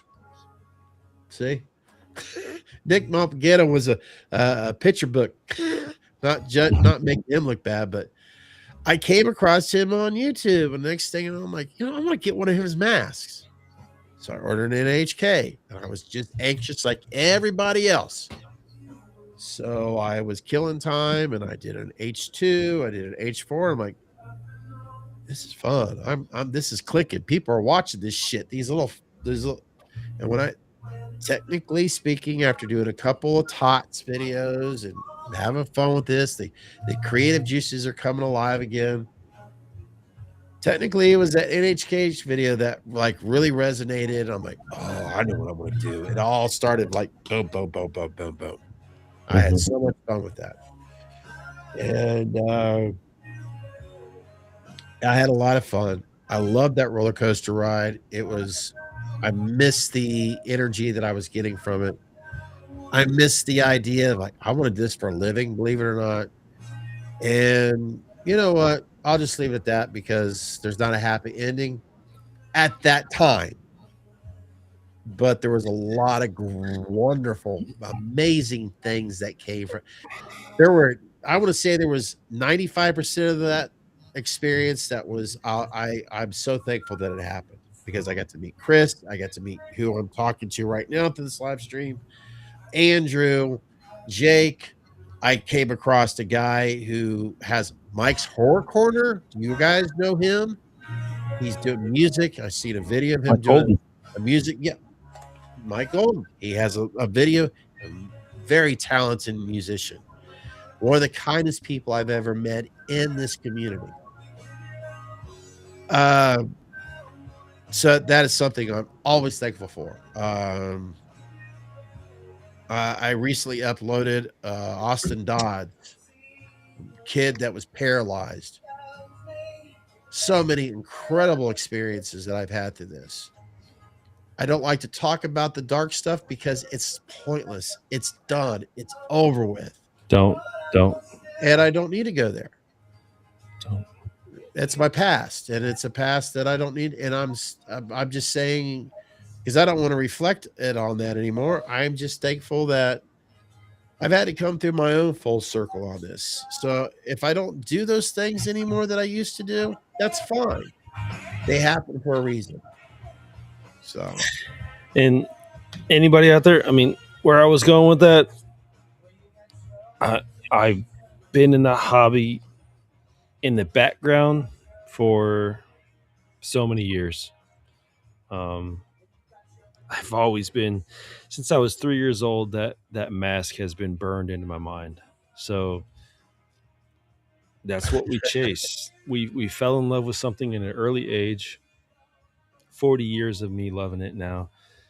God, doesn't that make you feel old? Yeah, a little bit, but not really. Easy now, easy. So where I'm getting with this, guys, is we all knew to go to our local horror stores. We all knew to be, to love our local area, to love what for somebody like me, something like Foy's could offer. I only knew of certain masks until like stumbling upon, when you go down the YouTube rabbit hole, you'll find whatever you want to find because it's there. YouTube has a chance of giving you whatever the fuck you are searching for. So, searching, because you always get the tots and you're like, yeah, this is cool, but there's got to be something better out there. And then you stumble upon this whole world. And the only way I can explain it is like a flower opening up. Like, it's like you see all these avenues, you see all these places that you can go. You find the independent scene, and then you're like, holy shit, look at all these dudes that are doing stuff with like lineage masks. Like, this is phenomenal. And then you go down the rabbit hole a little bit more and you find somebody, you stumble upon somebody such as the bar downstairs. And that's where I feel like a lot of stories begin, because whether we want to admit it or not, like, we got drawn in by Scott's talent for editing. I do feel. Yeah, we were there for the masks, but Scott has a way of featuring these masks that really brings it to life. Like, I'm going to give Scott, they call it giving him his flowers, I guess, but I'm going to give Scott his flowers now. He has a talent with editing. He always has. He probably always will. That's his passion. That's what he loves, and I can respect that. It'd be like if you were talking to me about something that I love, like I would probably tell you the same thing, like, thanks, but this is what I love doing. So he's humble in that aspect. But when he's editing his videos and he's bringing life into this stuff, like that's what I think that's what we fell in love with, how he was doing these videos. Yeah, we love the mask, but there's a reason people are still watching these videos that he put out, 6-7 years ago. That's just what it is. He had an experience that he can speak about when he feels it's time, if he wants to. And if he doesn't, then he doesn't need to. But it didn't kill his drive. He wanted to create something new. And then that's kind of like where we linked up and where we are now. Like we're trying to create. I don't think we're going to have the Tots like hate video that get generated like 300,000 views. I don't think we're going to get that. But, if we can build a stable community, that's all we've ever really wanted out of this. Like, we just want people who want to have a good time with us, I think. Yeah, real quick, before I thank Chris. All right, guys, going to turn in for the night. Seriously, thank you for being here tonight. Okay. I'm glad stupid question. You are at home. You say you're turning in for the night. So you're being responsible, I would hope. That's another key thing. Please, guys, be responsible while you're hanging out, meetings in the man cave. At least you get to do it, hopefully, in the comfort of your own home. So, thank you once again. I want to make sure at m.h reels. He's cool with MH. MH. Michael Hires. Mm-hmm. Yeah, sounds good. My cock.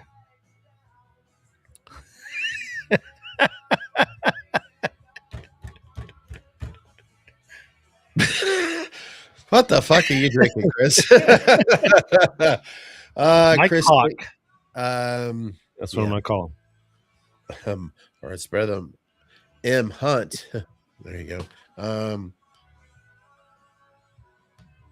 Chris, I'm glad that I'm thankful. I'm very, very, very blessed that you enjoy the videos, because I do spend time making those videos, some more than others.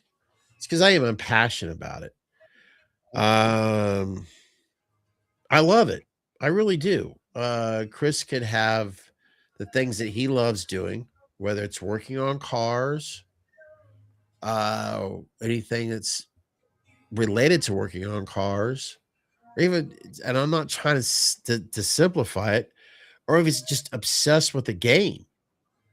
It's like I anything else in my life, I cannot sit down for hours and hours.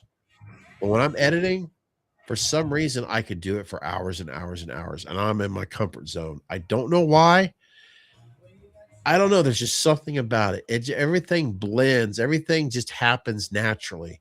Everything just seems. And sometimes I go through like, damn it, but I cannot stop trying to figure out how to resolve that issue. I mean, there's things now that cracks me up. The program that I have worked with for so many years that I use it for a reason, because of experience with editing. They now have a program where they use it to help you edit with music to the beat. I'm thinking, are you fucking kidding me? That should come natural. No. If I'm editing if I want to make a music video, that should come natural.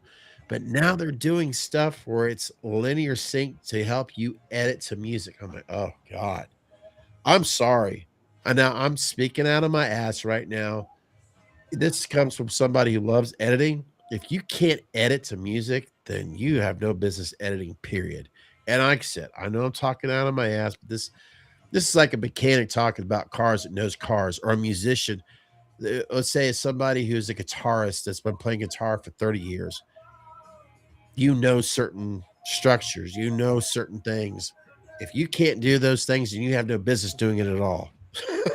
So that's how much when I thought about that, when I listened to it, I'm like, you know what? Shut the fuck up. Take some pride, because you know how to edit things before they had to have these little, I don't know, what do you call it?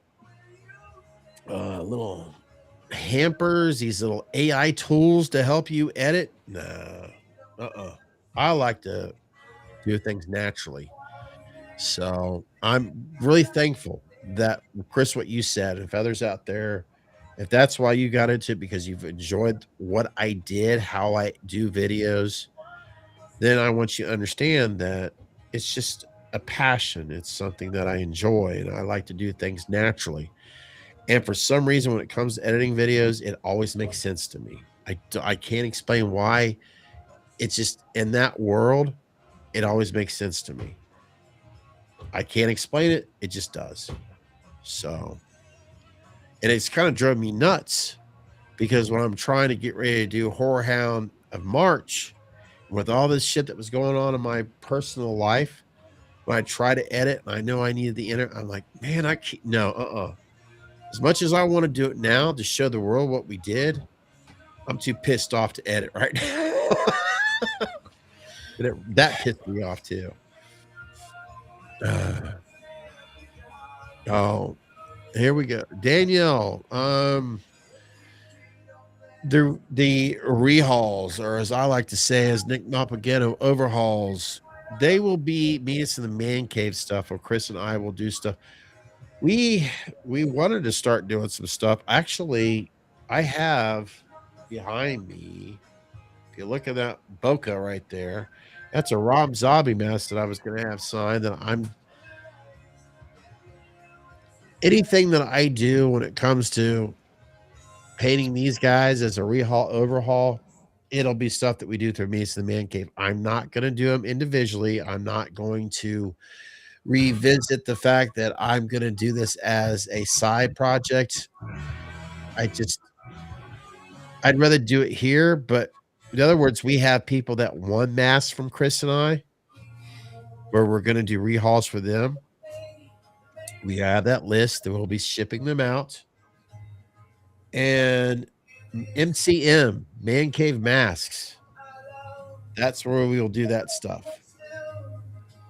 And when Chris and I do that, it's going to be because we enjoy doing it. We'll do giveaways, but we're not going to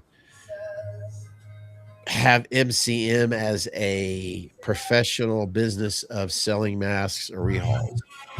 Unless Chris falls in love with it, he wants to start doing it, then that's up for Chris to share that with you. But for me, no, I'm not going to do this as a side gig project. It's going to be an MCM, Meets the Man Cave project with Chris, where we give back to the community and have fun to create as well, and do live streams as we're creating them for people that want to support our community. So I think that's the best way I can answer that, sir. That's a good explanation. Yes, Final Cut Pro. So I've not been into the foray that Scott has been into, but Scott jumped into the foray of trying to create custom masks and overhauls, and it's a rough crowd, and I don't think he wanted to commit to that crowd because it can get rather demanding. So I think this is a good outlet for Scott, that he wants to do it, but he doesn't. Man, it gets to be a lot. Nobody wants to feel like they're controlled, especially in an atmosphere of creativity. Look at all the music artists that we talk about, guys. No music artist wants to be controlled when they're making their music. That is a sure way for destruction. So when you've been into the the area that we're talking about, the working, customizing masks for other people, like it kind of kills your creativity. I think Scott wants to have. You'll find it with any of these mask artists that you talk to. Whenever they have a customer come to them and they say, you have free reign, do what you want to do. They almost praise you, dude. If you were to come to a JC, a Jimmy Falco, a Chris Morgan, if you were to come to any of those guys and just say, you know what, dude, I trust your eye. There's a reason I came to you. Just make it how you want to make it. I'm sure it'll be fine. I'm sure I'm going to love it. You would be surprised how fucking ecstatic they get, because they're so used to being told, I want this, this, this, this, this, this. And it's copy and paste. It's boring, man. Like, honestly, if you were to sit there and just be like, dude, please just give me, I obviously came to you for your eye. Just give me I just want a piece of your work. Dude, they would fall in love with you almost instantly. They would be like so ecstatic. And that, I feel like that's where Scott's at with that. Like, if we can create something that we like and give it to the community, it's almost a better proposition than trying to work for it, feeling like someone owns you because they give you a few dollars. It's heartbreaking. That's the best analogy I got. Imagine someone just got signed up for a record contract and you're telling them the music to make. That's soul crushing. I got Yeah. Oh yeah. You talking about that? I had flashbacks about something like that. It's soul crushing when you get somebody that's interested in your work, and you're halfway through it, and all of a sudden they start contacting you. And guys, this is the reason why I do not want to get into it, because I've talked to others, and it's a very common thing. By the way, could you make it look like somebody else's work? It's like, why the hell did you want me to do this in the first place? Why didn't you contact that other person to do the work? I mean, it's a major insult. And anybody that's artistic, that does anything, whether it's a painting, whether it's a drawing, where you're a musician, I don't need to tell you what artistry is about. But when you're halfway through the project and they say, by the way, could you make it look like, oh, so you don't like what I do, but you like, oh, it's because I'm offering you a cheaper price. That's why you're okay. I see it now. It's all about this. It's not about what you appreciate what I'm doing. So yeah, no. That just sucks the life out of you when they do that shit. It really does. Yeah. Now, I can't imagine like someone.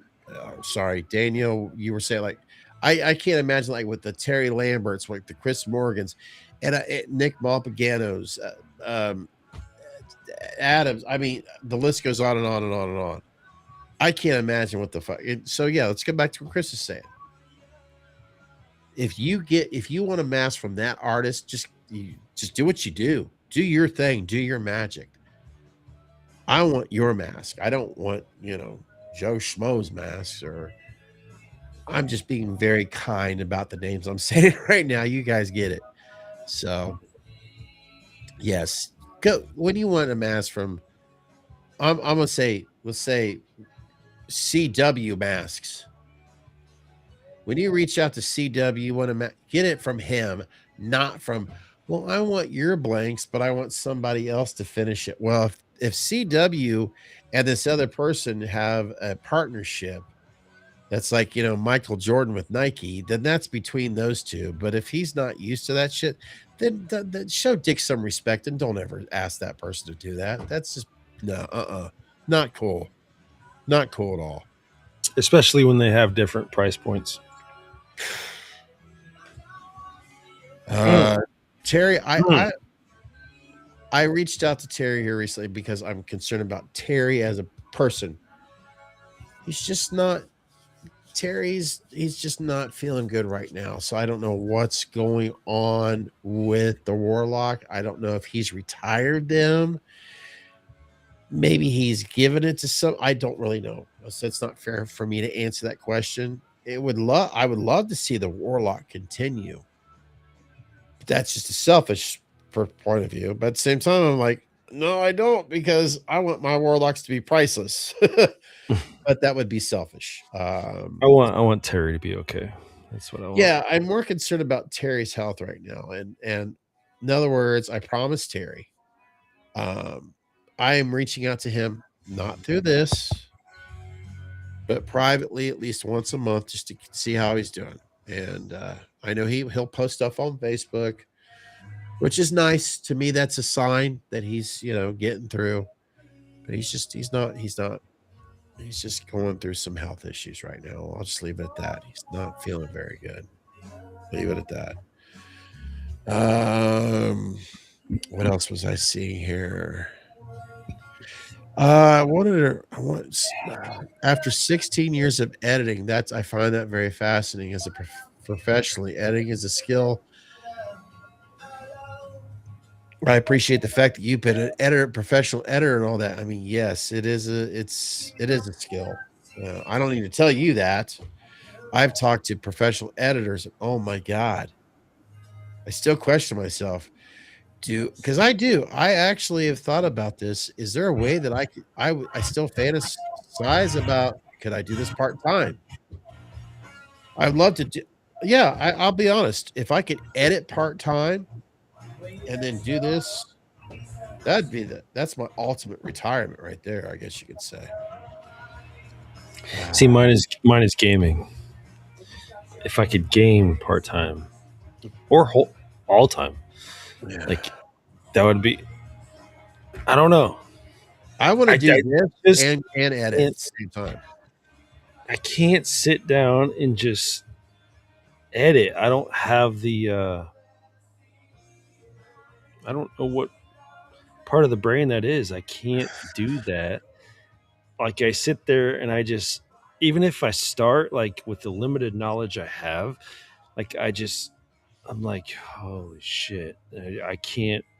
That's what makes the world go around, Chris. I don't need to tell you that. We all but have. I can sit there. But I could sit there inside of a game and I could literally pick apart every single aspect of that game. I get it. Trust me. I mean, let's seriously, everybody here, you guys get it. That's what makes the world go around.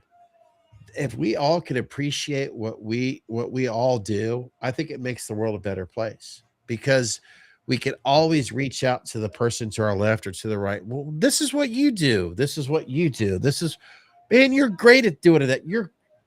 That's what makes the world a better place. We value what we do inside, and to the person to our left or right. That's what makes it a brotherhood. That's what makes it a community. Everybody's so fucking good at what they do. And, fucking just say politicians. Yeah. Politicians fuck everything up. That's what happens. Okay,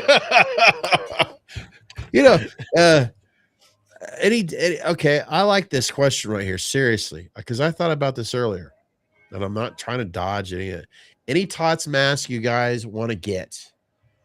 I want to, before I answer that, Chris, I want to tell this to you and everybody else. Chris, I am thankful as hell for Tots. I shit you not. I am so thankful for Trick or Treat Studios. I want the Dawn Posts. Yeah. Oh, I wouldn't mind getting an H4 from them. Everybody says they knocked that out of the park. H6? Yeah, H6 has its own secret sauce about that. It's not like a Morgan's H6. It has its own secret sauce, I think. Does that make sense? Boogeyman pulls off a great look. Yeah. The 78, is that what it's called, actually? The Boogeyman is actually a smaller. It reminds you a lot of a Justin Mabry's Creep, if I believe so. So I have one of those. I actually so gave it's it gotta be to the- David. There's a deluxe H2. There's a 75. I don't remember all the names on them. My point of it is, let's face it, at Trick or Treat Studios, aka Tots. I'm not talking about a price, but you can love and you can hate them. But if it wasn't for them, a lot of us wouldn't have what we have, or we couldn't branch off to something else. Is there quality? Look, I don't want to sit here and do pros and cons. I actually I want to do the pros of it. I respect the fuck out of artists that, okay, you get a mask from WMP, you are getting a Rolls Royce. And I'm not just saying that. You're getting high quality from the latex to the hair to the care, the passion that goes into the mask that you're receiving from a WMP. You're getting quality fucking work, you know?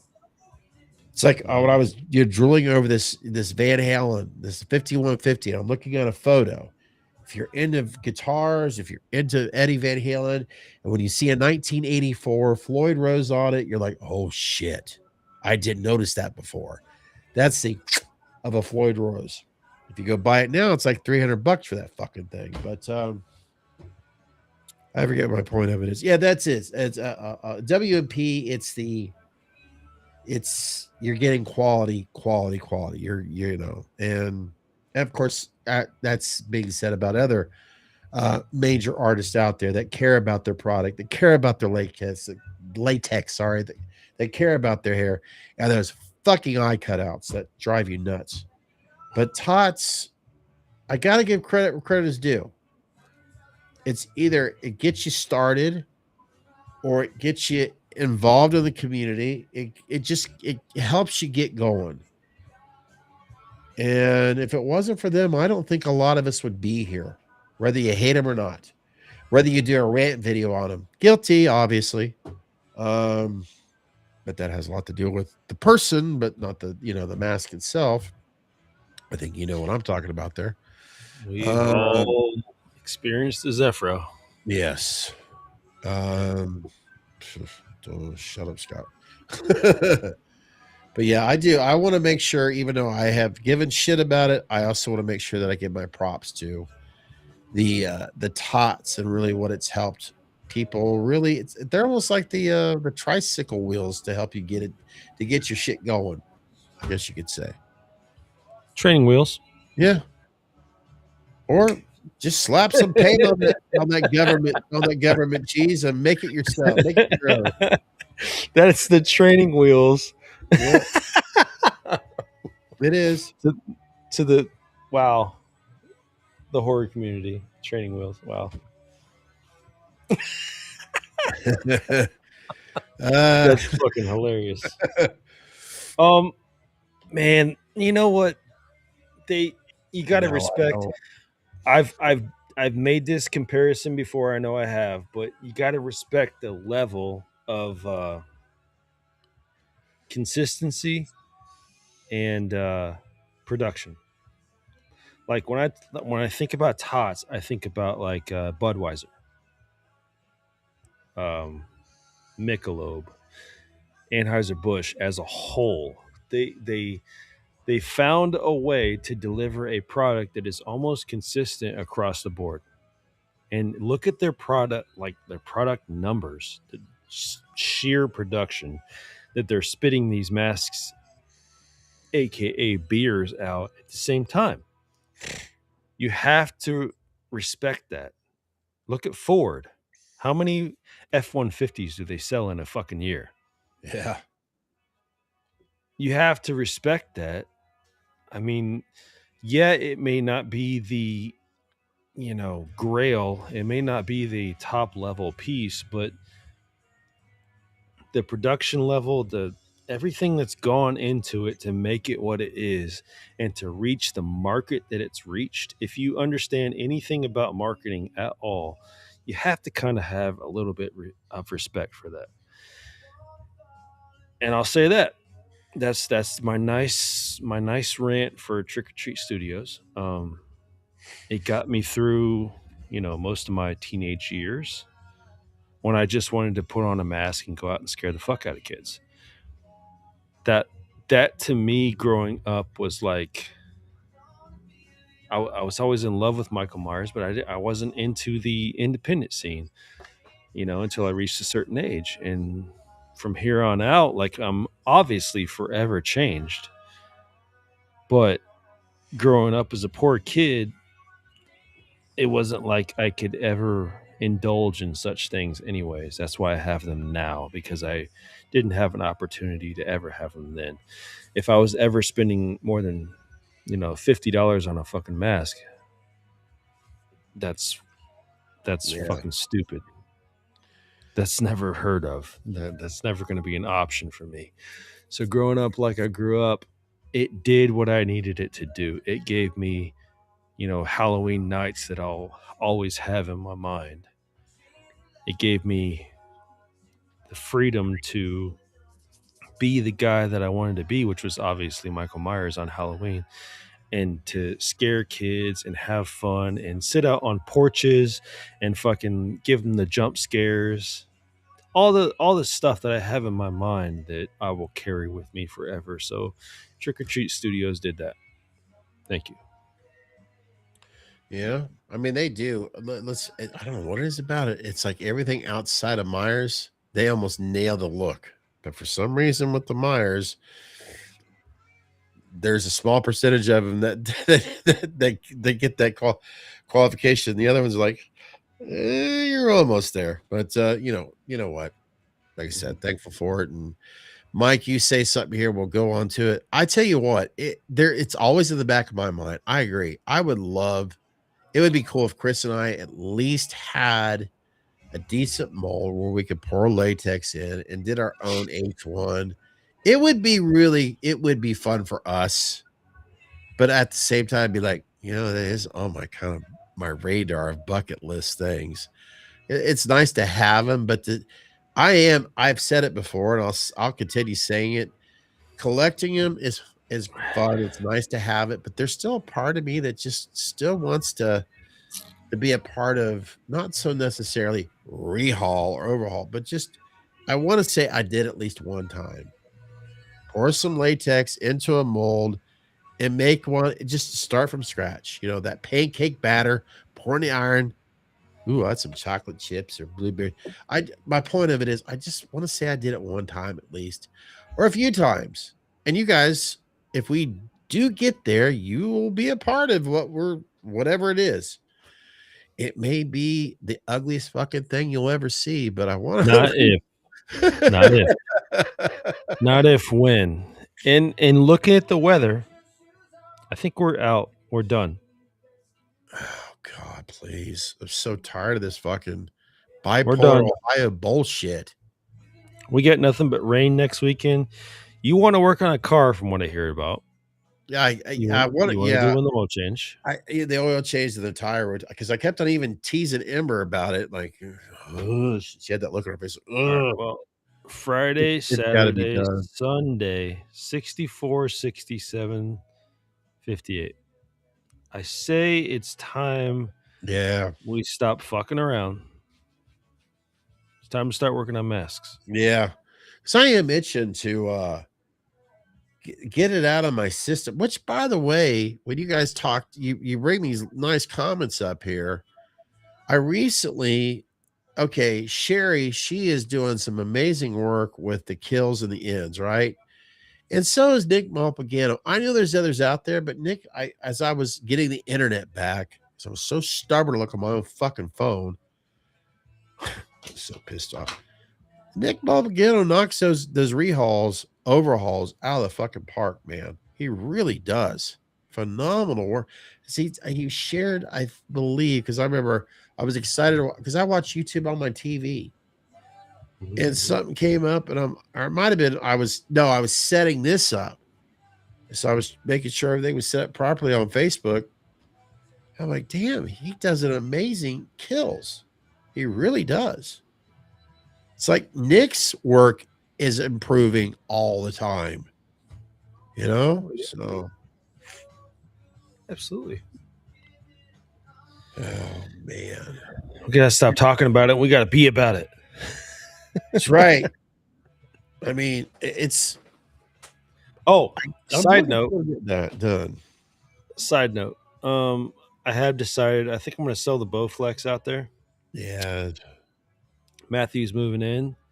I think I'm gonna go ahead and purchase an actual rack and bench for proper lifting as well as a treadmill. Ember wants to work out. Matthew wants to work out. I think I'm going to have a whole workout thing going on in the barn. So I think that's a whole other avenue that I'd like to take. We got to commit. We got it. That you bringing that up, Chris, with the because I think I'm going to do it. Well, I'm not putting it off because I really want to get comfortable and acclimated with like those gummies that I'm taking. By any chance, did it not suppress your appetite? But have you noticed that? In other words, I get full easier. In other words, easier, and I eat more often. In other words, I get like what I mentioned Skyline earlier. I was full at because it was free Coney day too. It was driving me nuts. Because I normally get it like a 5-way and some Conies. I was like at the Conies, I'm like, man, I'm gonna have to eat this 5-way later. I haven't done that in fucking God knows how long. I think it has to do with the metabolic rate. It speeds your metabolism up as well. Okay. So it's metabolism, it's the cortisol levels, and the dopamine receptors and all that shit. But it is Smith machine. I'm honestly, I will get whatever I can find. I don't care. I just want to lift weights again. Because that is the best fat burner in the world. That's what you hear all the time, especially when you get my age. When you are dealing with testosterone levels, go, okay, what do you want to do naturally? You hear guys that like me, they're like, how do I do it? Then they have professionals out there. Well, like Krista, you have to start lifting. You the treadmill, that's fine, but you're really not going to lose that weight when you are at my situation where you have to start figure out ways. Well, you could go for walks, please do so. But if you want to start losing some of that shit that just don't go away, you got to start lifting some weight to build that muscle back to turn this shit into something else that you've been bitching about for years. Arnold talks about it all the time. Hell, if I had a chance to sit down with Tyler, or if Tyler probably say the same thing. Tyler Maine, that I mean, look at him. He looks phenomenal. He's in great. I mean, shape, yes, haha. Seriously, Tyler is. I'm guessing you guys can help out. You could Google it. Tyler's got to be what, in his 60s now, I would assume. Late 50s, early 60s or something like that. That sounds right. But you could tell. Pictures say one thing, but when you're around him, I'm thinking, damn, Tyler. Thumbs up, man. You look fucking great. You really do. So,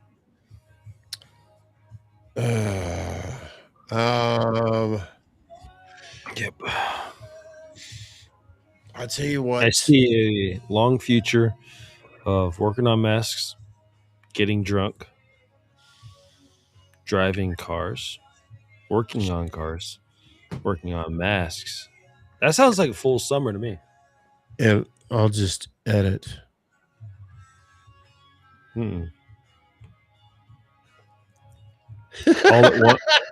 All at one time, sir. Actually, the thing I'm having challenges with right now is I keep on hitting brick walls as I try to do these practices with my guitar. And it's like, damn it. But I'm not alone. I've been watching a lot of stuff on that. I'm going to have to take certain courses again because what I'm doing right now is just driving me nuts. I need to have one-on-one lessons again. It's just that's what it is. Because Do you feel like if you take a break and come back to it, like it just feels. I find that personally. I did that If I'm already. I got to go beyond that. I took too many breaks. I got to go beyond it. I understand what what I'm getting right now is you could continue practicing the same routines, and those routines right now are just the same. I'm not getting beyond the routines that I'm at. I need to go beyond that. I'm getting frustrated because I'm not going any further than I'd like to. So I need to sit down. I need to talk to my old instructor and tell him where I'm at right now. And I need to go, like kind of like what you're talking about, lifting, how you need to start gaining muscle. Like in my case, I need to gain to lean to get rid of the fat. I need to learn from him on other structure things that I need to get beyond of. In other words, if I keep on practicing bad habits and not doing it enough, then I'm not going to get any further. And I think that's where I'm at right now. I'm kind of practicing bad habits. My gut's telling me that. And in other words, I was having some fun at one point, and I'm kind of losing that. Okay, now it's a practice and it's getting boring. I need to get to the next level. I need to have some professional guidance in the same room to say, okay, I think this is where you're fucking up. So, okay. So, because I've been doing some research on this, and I'm like, yeah, I think that's where I'm at. So, yeah, I need some one-on-one. Yeah, I need to be with a professional musician again that can help me get through this little.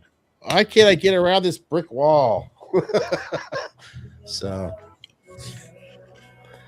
and Mike, what's weird is I could sit here and probably write anything. I can write all day long. I don't feel like I ever hit a writer's block or a wall or anything like that. But if I'm playing musically, absolutely hit that wall. Yeah. It comes on fast. Yeah, it's happening to me. It's happening to me. Like everybody, like in my case, in Chris's case, let's say your instrument is the guitar. What type of music that you want to play on guitar? Well, I want to play rock and roll. I want to play all different types or basically rock and roll music. There's, that's what inspires me. That's what I enjoy. That's what gets my, what. And every time I try to go through certain structures of it, I feel like I'm just not getting where I need to be. And I don't want to give it up. And I'm not it's just like I need to go back to my instructor again to help me get through those, because I know him. He knows what I want to learn, and I have a feeling he's gonna, in 5 minutes, he's gonna figure out what I'm doing. I can't. YouTube I love. It's quite obvious. But even I've watched enough and listened to some guys that do podcasts, and even they said there comes to a time where you actually need an instructor to help you get through, in this case, what I'm going through right now. And there's nothing wrong with that. So if it's something that I'm passionate about, and if I want to, then that's what I'm going to do. I mean, because I am passionate about this, and I want to be able to start. I need the next course from a human being again to help me get to this journey, this brick wall, so I can get to that next level. Am I wanting to be look, I'm not looking to play a guitar to go up on stage with a band. That's not where I'm getting at. I want to be able to come home, plug my guitars in, and play the music that I want to play in my own world. That's all I'm asking. That's all I want. Don't sell yourself short, though. I'm not going to let you do that. Don't do that. Oh, I buy too much guitar shit not to. I'm just saying, what if you could, like, I don't know. I went to Little York Tavern. You know where Little York Tavern Oh is. God, yeah. They Both do of them. live band. They do live bands all the time. Dude, how fucking cool would that be if you're just fucking ripping on You Little know what? York Tavern? You know what my ultimate dream is, and thank God for Wolfie. I would love to go to 5150 and just sit there and jam. I know that's Why can't you? fuck, that's a big mountain to climb, but I would Why? be awesome to go out to Eddie's, now Wolfie's studio, and just say, hey, I would love to just plug a guitar in and just be here to play a guitar in Eddie's Wolfie studio. Just That'd be fucking awesome. a mountain is big, don't mean you can't climb it. Oh, wait a minute. Wait a minute. Somebody said something. How about we all stop drinking? What? Stop drinking? Man, I get yoked every day. I got 80 chickens out there, bro. I got yoke every fucking day.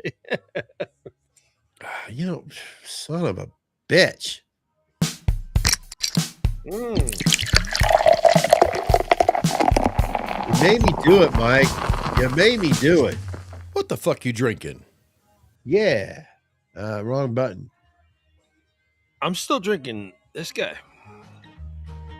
I get to open that one up again in, well, a little over April, May, June.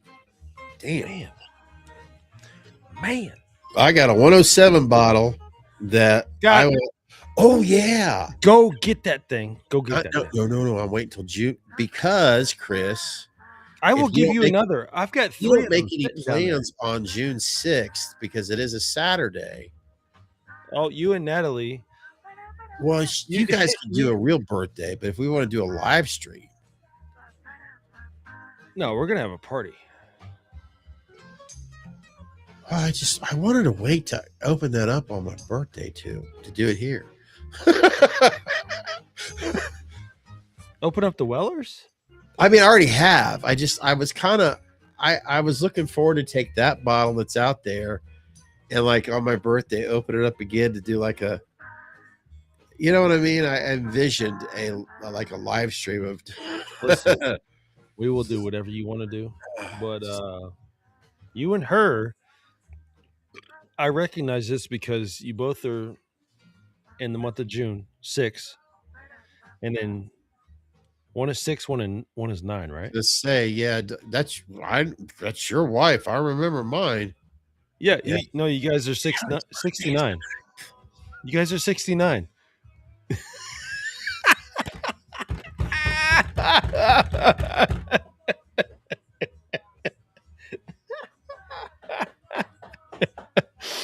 That's how I remember. You don't want to be in here. All right. Yeah, okay. I think you guys understand why I'm expressing this emotion right now. Yes, my birthday is on the 6th and Natalie's birthday is on the 9th, but Chris, that's his way of. Yep. Okay. That's how I memorized it. You're making me. Hey, if she was here right now, I wonder how that same expression like there's no rules in here.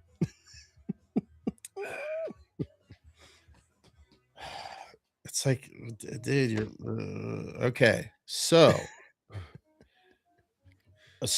basically I'm going to put this blame on Natalie right now. So let's see here. Yes, I'm going to put this blame on her. She's right now. If she was watching, she'd be like, what? Oh, I see. Because her birthday's on a Tuesday. That's why. Yeah, it's not going to work out. Yeah. And my birthday is on a Saturday. Let me guess. Zach's is on a weekend again. It's all. Yep. This is on a Sunday.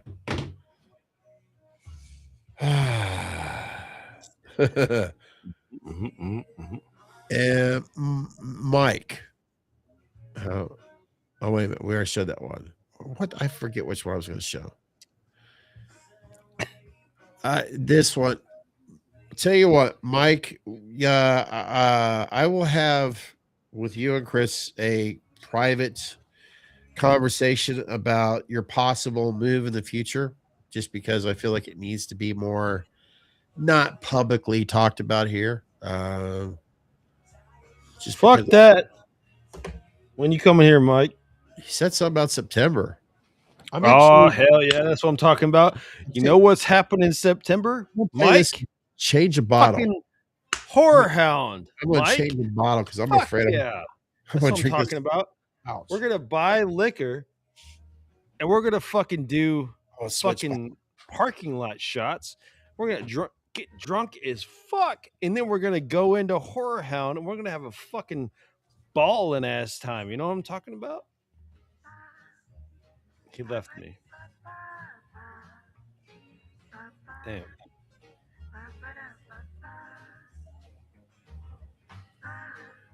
I was really onto something right there.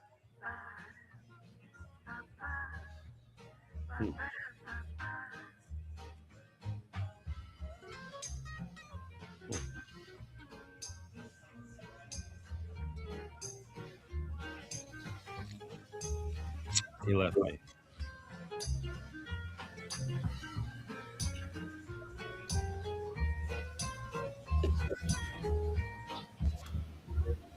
Hey, check this out, guys.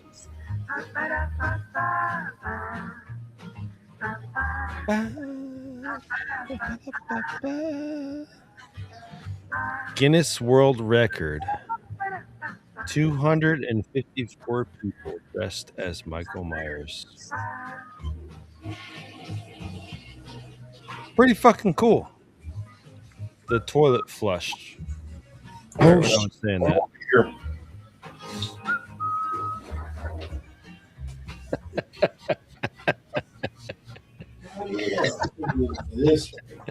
What is he doing to me? These were pretty good.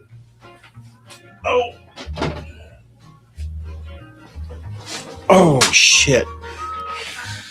And in case you guys missed it, Was there an echo? Okay. no, I didn't include the audio. 254 people dressed as Michael Myers. Guinness Book. And Cool. I'm gonna do another one of these. I know Jake really liked that. This hero, this Guys, hazy. You can smoke weed in the game. Yeah, I was gonna bring that up. As listening to all that information that we received from that game. Now, I'm thinking, is it because there are more states now in this country of ours where people could smoke weed in their house where there's not any issues? So is that why they're saying that? I was thinking it was because of like Annie or something shit. Could be. He couldn't even smell it. You know what I'm saying? I honestly think here's $1 million invention. Since that shit smells like skunk, why doesn't somebody fucking? What you doing there? What you doing there? I forgot. I'm gonna do double oaked, huh? Yeah, I see what you're doing. I see what you're I doing. wanted to switch it out because I really love this shit. As you do, as you do. As Almost you poured in the do. wrong glass.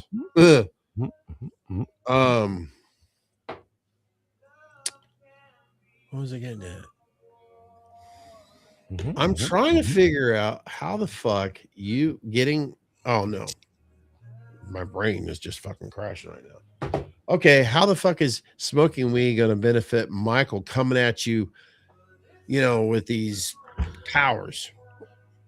Do you get more the more you smoke? Are you like, whoa? Yeah. So what if? Because Michael's shadow. Ooh, it's almost his birthday. Shadow Dash, right? Shadow Dash. What if you smoke the weed and he slows down? It's a way to, you know what I'm saying? It's a way to counteract. It's like Pineapple Express versus Halloween. It's like, holy shit, he's fast. Dude, he just why fucked your not? sister up. What? What happened, bro?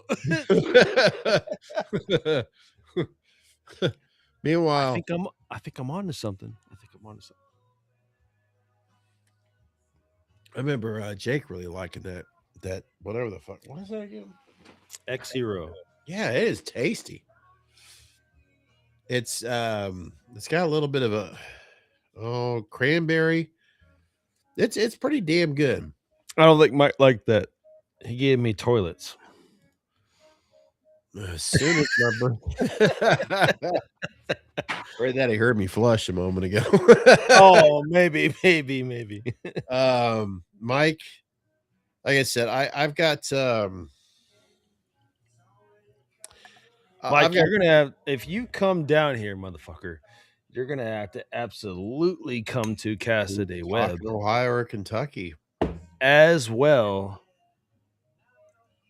as when we get Scott's bar done. We're gonna have to get drunk as fuck over there. So you might as well just segue and spend around. Well, let's just aim for around HorrorHound, and let's go ahead and just set a block of time, because you're gonna spend one night over here and one night over at Scott's. Probably we're gonna have to get drunk as fuck. It's probably gonna have to happen. So just plan ahead now, okay? Damn, I gotta get some more of this shit. Sorry.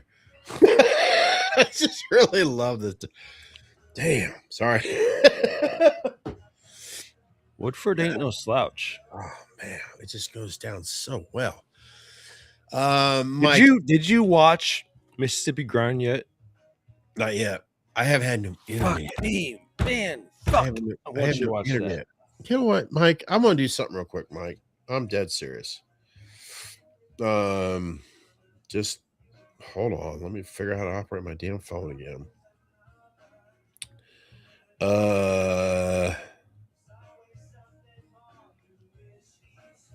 Mike, I think I'm calling. No, I'm calling Mike and Chris. Damn it. Oh yeah, you're calling me. Hell yeah. That's not. Don't take this the wrong way. Let me try this again. I joined. It's not gonna work. You're talking to me. Right? Yeah, I need to have Mike pick. It's echo.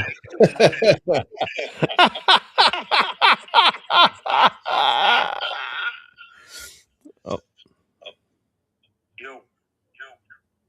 Okay. Let me get off here, because this is crazy. Okay. Okay, Mike, can you just talk to us? I'm just being silly. Wait a minute. Are you still there?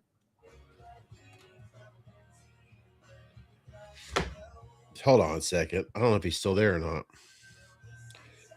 Let me try Mike, hold on a second. Oh, he's on FaceTime. You get to stare at that sexy ass face. Mike, let me try something real quick. Hold on. I'm gonna call you back. Let me hang up. Let's see here. Damn. I don't think it was working properly. I almost thought I was gonna call Mike. Wait, you called me again. I hit X. I think Mike's calling. All right, I'm not going to answer this time. Okay. It's a crazy echo. Yeah. Oh, shoot. Mike, hold on a second. Let me hang up. I'm going to try something. Hold on. I've seen like 1-900 lines be more productive than this. I got too many mics on my phone. You'd already be talking to a hot chick named Cynthia. Damn it. No phone. Yes. Okay, Mike, I'm going to try to call you real quick. You going to bake that chicken? Mm-hmm. Making the biscuits on? Oh, that's nice. Shallots won't. Mike, can you hear me? Shallots won't take away from the taste of the chicken. You gonna deglaze that pan? Fuck yeah. Hey, Mike? Can you hear me? Yeah, I can. Chris, can you hear him? He's sipping. The biscuits on. Oh yeah. Well, I think Chris can hear you, but I thought I had the Bluetooth set up to my Rodecaster here, but it's not doing it. Let me try it one more time. I'm just going to do this. Okay, can you say something, Mike? Mike. That's not going through. Shit. Mike. I'm touching myself, Mike. It's really? Oh, he can hear you. It's like a Janet Jackson video over here, Mike. Hello. Can you hear Chris? Can you hear Chris? Or you can't do the video? I can hear you. Chris is too busy drinking. It's no wonder you can't hear him.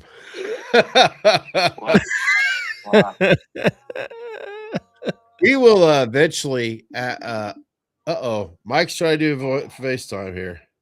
I'll tell you what. We'll do it like. Oh, there we go. All right. There we go. We got Mike on FaceTime there. Sweet baby Jesus. Now I'm really touching myself. Let me put it on. Let me see the audio real quick. Make sure I can do speaker. I've never done it through. Let's see. No, that's not going to do it.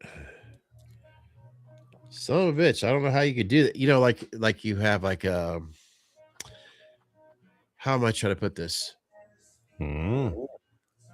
Like speakerphone through FaceTime. I don't know how you could do that. Mike, do you hear me?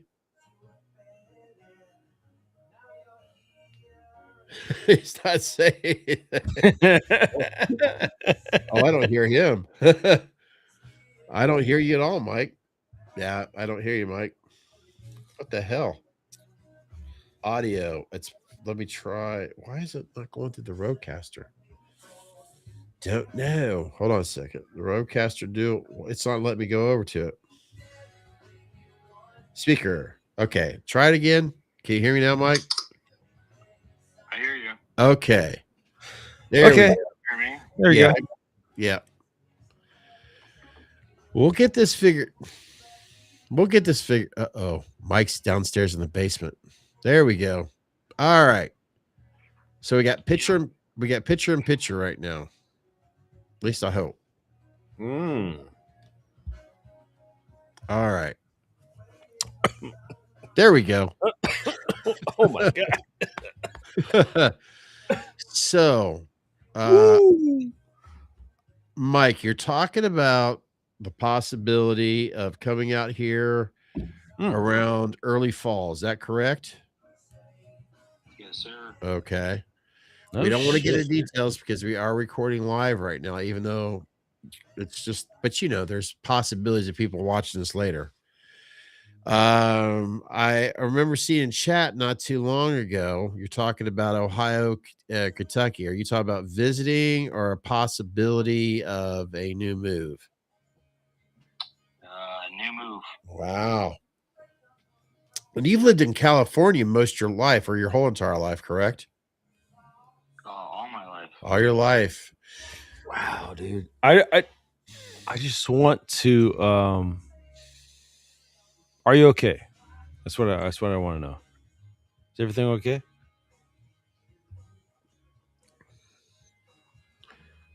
Could you hear Chris at all, Mike? No.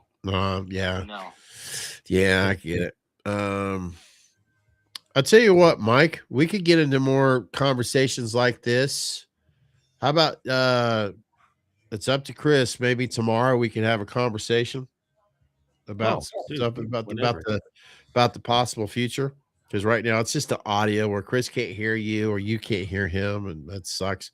Because I thought I can hear him. I can hear him. You can hear him? Yeah. I would hope he's not. How about you talk to him and then I can hear and then we can go that way. I know why he can't hear you, because it's my headsets. I can hear Chris and I can hear, But I really wish the internet was stronger for you there, Mike. Stupid question. I know I already asked her, but since I have you here right now, you don't have a laptop or anything like that? No, not right now. Okay. No worries. My phone. Yeah. So you have a weak Wi-Fi signal? So is that what you noticed on your phone? Yeah, I kind of like where Chris is. I'm kind of out in the country. Gotcha. So, the internet is spotty. So. Okay. Yeah. All righty. Sucks. No big deal. So I tell you what. So I don't want you to feel like we're, not taking it seriously. When we're not doing a live stream, like maybe tomorrow, we could sit down and we could have a talk about what your future plans are, because I honestly feel like this is something that it's a private, no offense, since you are pretty much the one in the chat, but still this is being recorded, through the World Wide Web. And, I just want to respect the fact that maybe, in fact, my gut tells me you want to keep this a little bit more private, if you know what I mean. No, it's all good. I mean, we all go through things, and yeah, but if you want to do that, we can definitely talk about things, because I have to definitely move out of here.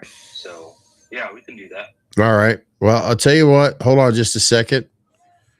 Hold on. I'll tell you what. If you wouldn't mind holding on for a moment, I'll get right. Or I'll tell you what. If you could still watch us on this, I'm looking at the time right now. Why don't we tell everyone, hey, we'll see you guys soon, blah, blah, blah, because it has gone on quite a bit. And if you hang around for a few minutes, Mike, maybe we can, Chris and I could talk to you a few more minutes before we all call tonight. Does that sound good? Sure. All right. All right. Let me get back with you here in just a moment. Okay. Yep. All right. Hey, I just looked at the timer and it was 4:20. Yeah, exactly. All right, hold on a second, Mike. Let me end the phone call, and then that way we can wrap things up here. Okay. Of course. All right. I'll be right back. Love All y'all. right. Thank All right. you all for everybody that showed up tonight. Yes. Our lives run long, but maybe I think we should get back to post productions. Yeah. That's something I'll talk with Chris more about. We'll sit down and when it comes to live streams, we'll still do it, but maybe we'll have a more of a special occasions, and we could set it up to where live streams are for our community and not just for everyone. It'll all make sense, but I think you guys get it. So, because that way we can all stay on target, I guess. I don't know. They don't trust me. We're just trying to do the best we can for y'all. So yeah. All righty. Well, till next time, may our internet stay stronger. No one's digging holes in your yard, and oil changes, and husbands talk about his friend having a 69 with his wife. Something shit like happens. That. Yeah. I've got creepy, disturbing images about that from other people that I don't care to talk about right now. All righty. Awesome blossom. Shit happens. Yeah.